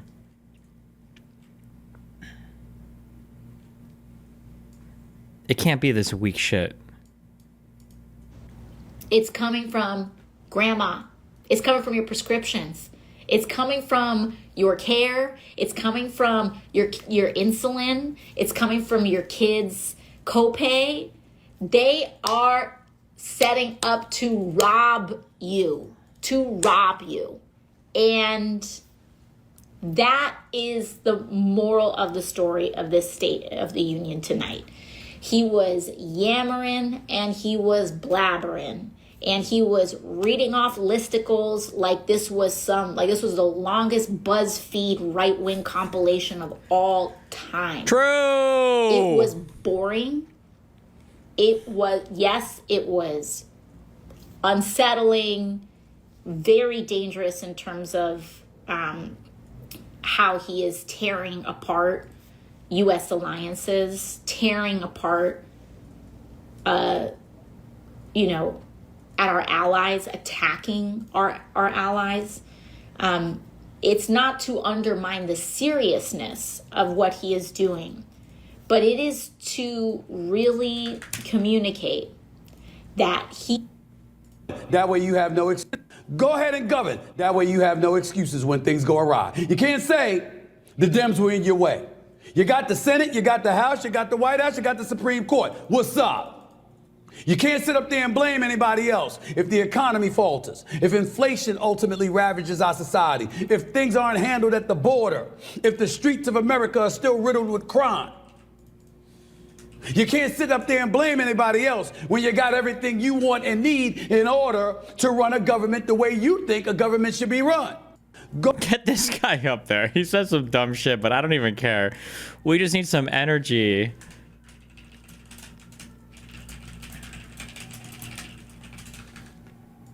Jesus.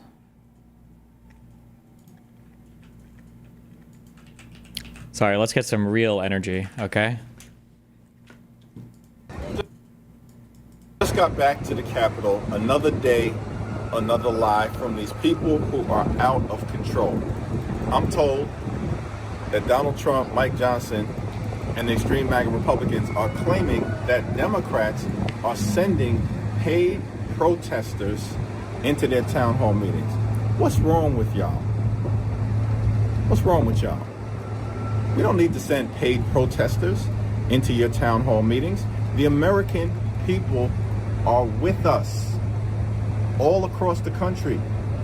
People are rising up to push back against the assault on the economy, the assault on hard-working families, the assault on our democracy, and the assault on Medicaid. We don't need paid protesters, bro. The American people are with us. Just got back.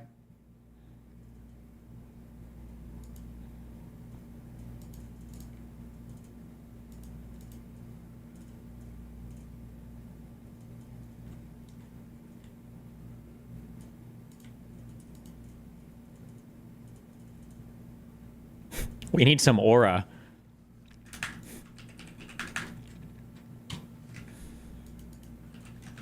God, fuck, these videos are so good. Mr. Speaker. God, I love this guy. Fuck me. You got yield 1 minute to the distinguished gentleman from New York, Mr. Weiner. Gentleman's recognized. Great courage to wait until all members have already spoken and then stand up and wrap your arms around procedure. We see it in the United States Senate every single day where members say, we want amendments, we want debate, we want amendment, but we're still a no. And then we stand up and say, oh, if only we had a different process, we'd vote yes. You vote yes if you believe yes. You vote in favor of something if you believe it's the right thing. If you believe it's the wrong thing, you vote no. We are following a procedure. I will not yield to the gentleman, and the gentleman will observe regular order. The gentleman will observe regular order. Gentleman thinks that if he gets up and yells on it, if he's going to intimidate people into believing he's right, he is wrong. The gentleman is wrong. The gentleman is providing cover for his colleagues rather than doing the right thing. It's Republicans wrapping their arms around Republicans rather than doing the right thing on behalf of the heroes. It is a shame. A shame. If you believe this is a bad idea to provide health care, then vote no. But don't give me the cowardly view that, oh, if it was a different procedure, the gentleman will observe regular order and sit down. I will not. The gentleman will sit. The gentleman is correct in sitting. I will not. This is quite obviously not in order. Gentleman will suspend. I will not stand here Gentleman is recognized. and listen to my colleagues say, oh, if only I had a different procedure that allows us to stall, and then vote no. Instead of standing up and defending your colleagues and voting no on this humane bill, you should urge them to vote yes, something the gentleman has not done.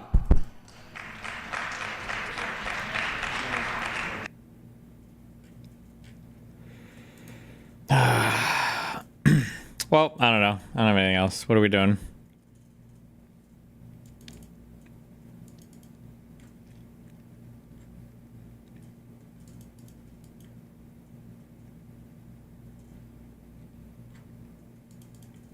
Get Wiener on stream for what? What is that? I don't even think he's even political, like in office anymore. Who cares? It's not.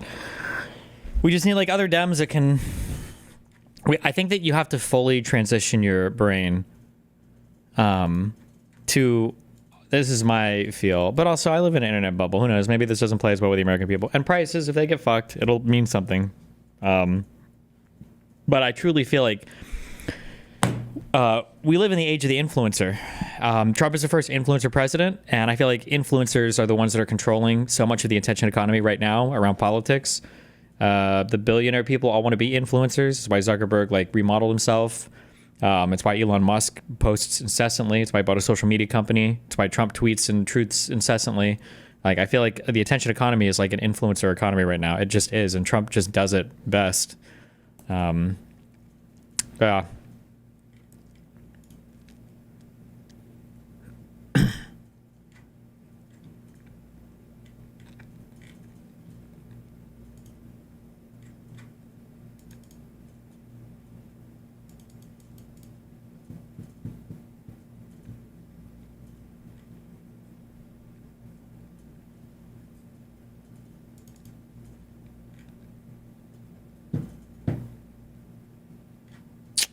Yep. Well, okay.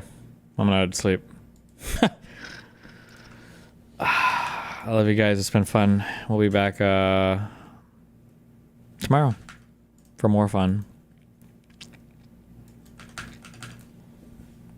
You have the power to start a grassroots movement? Yeah, give me some months. Okay, we'll see. Have fun. Be careful. Peace out.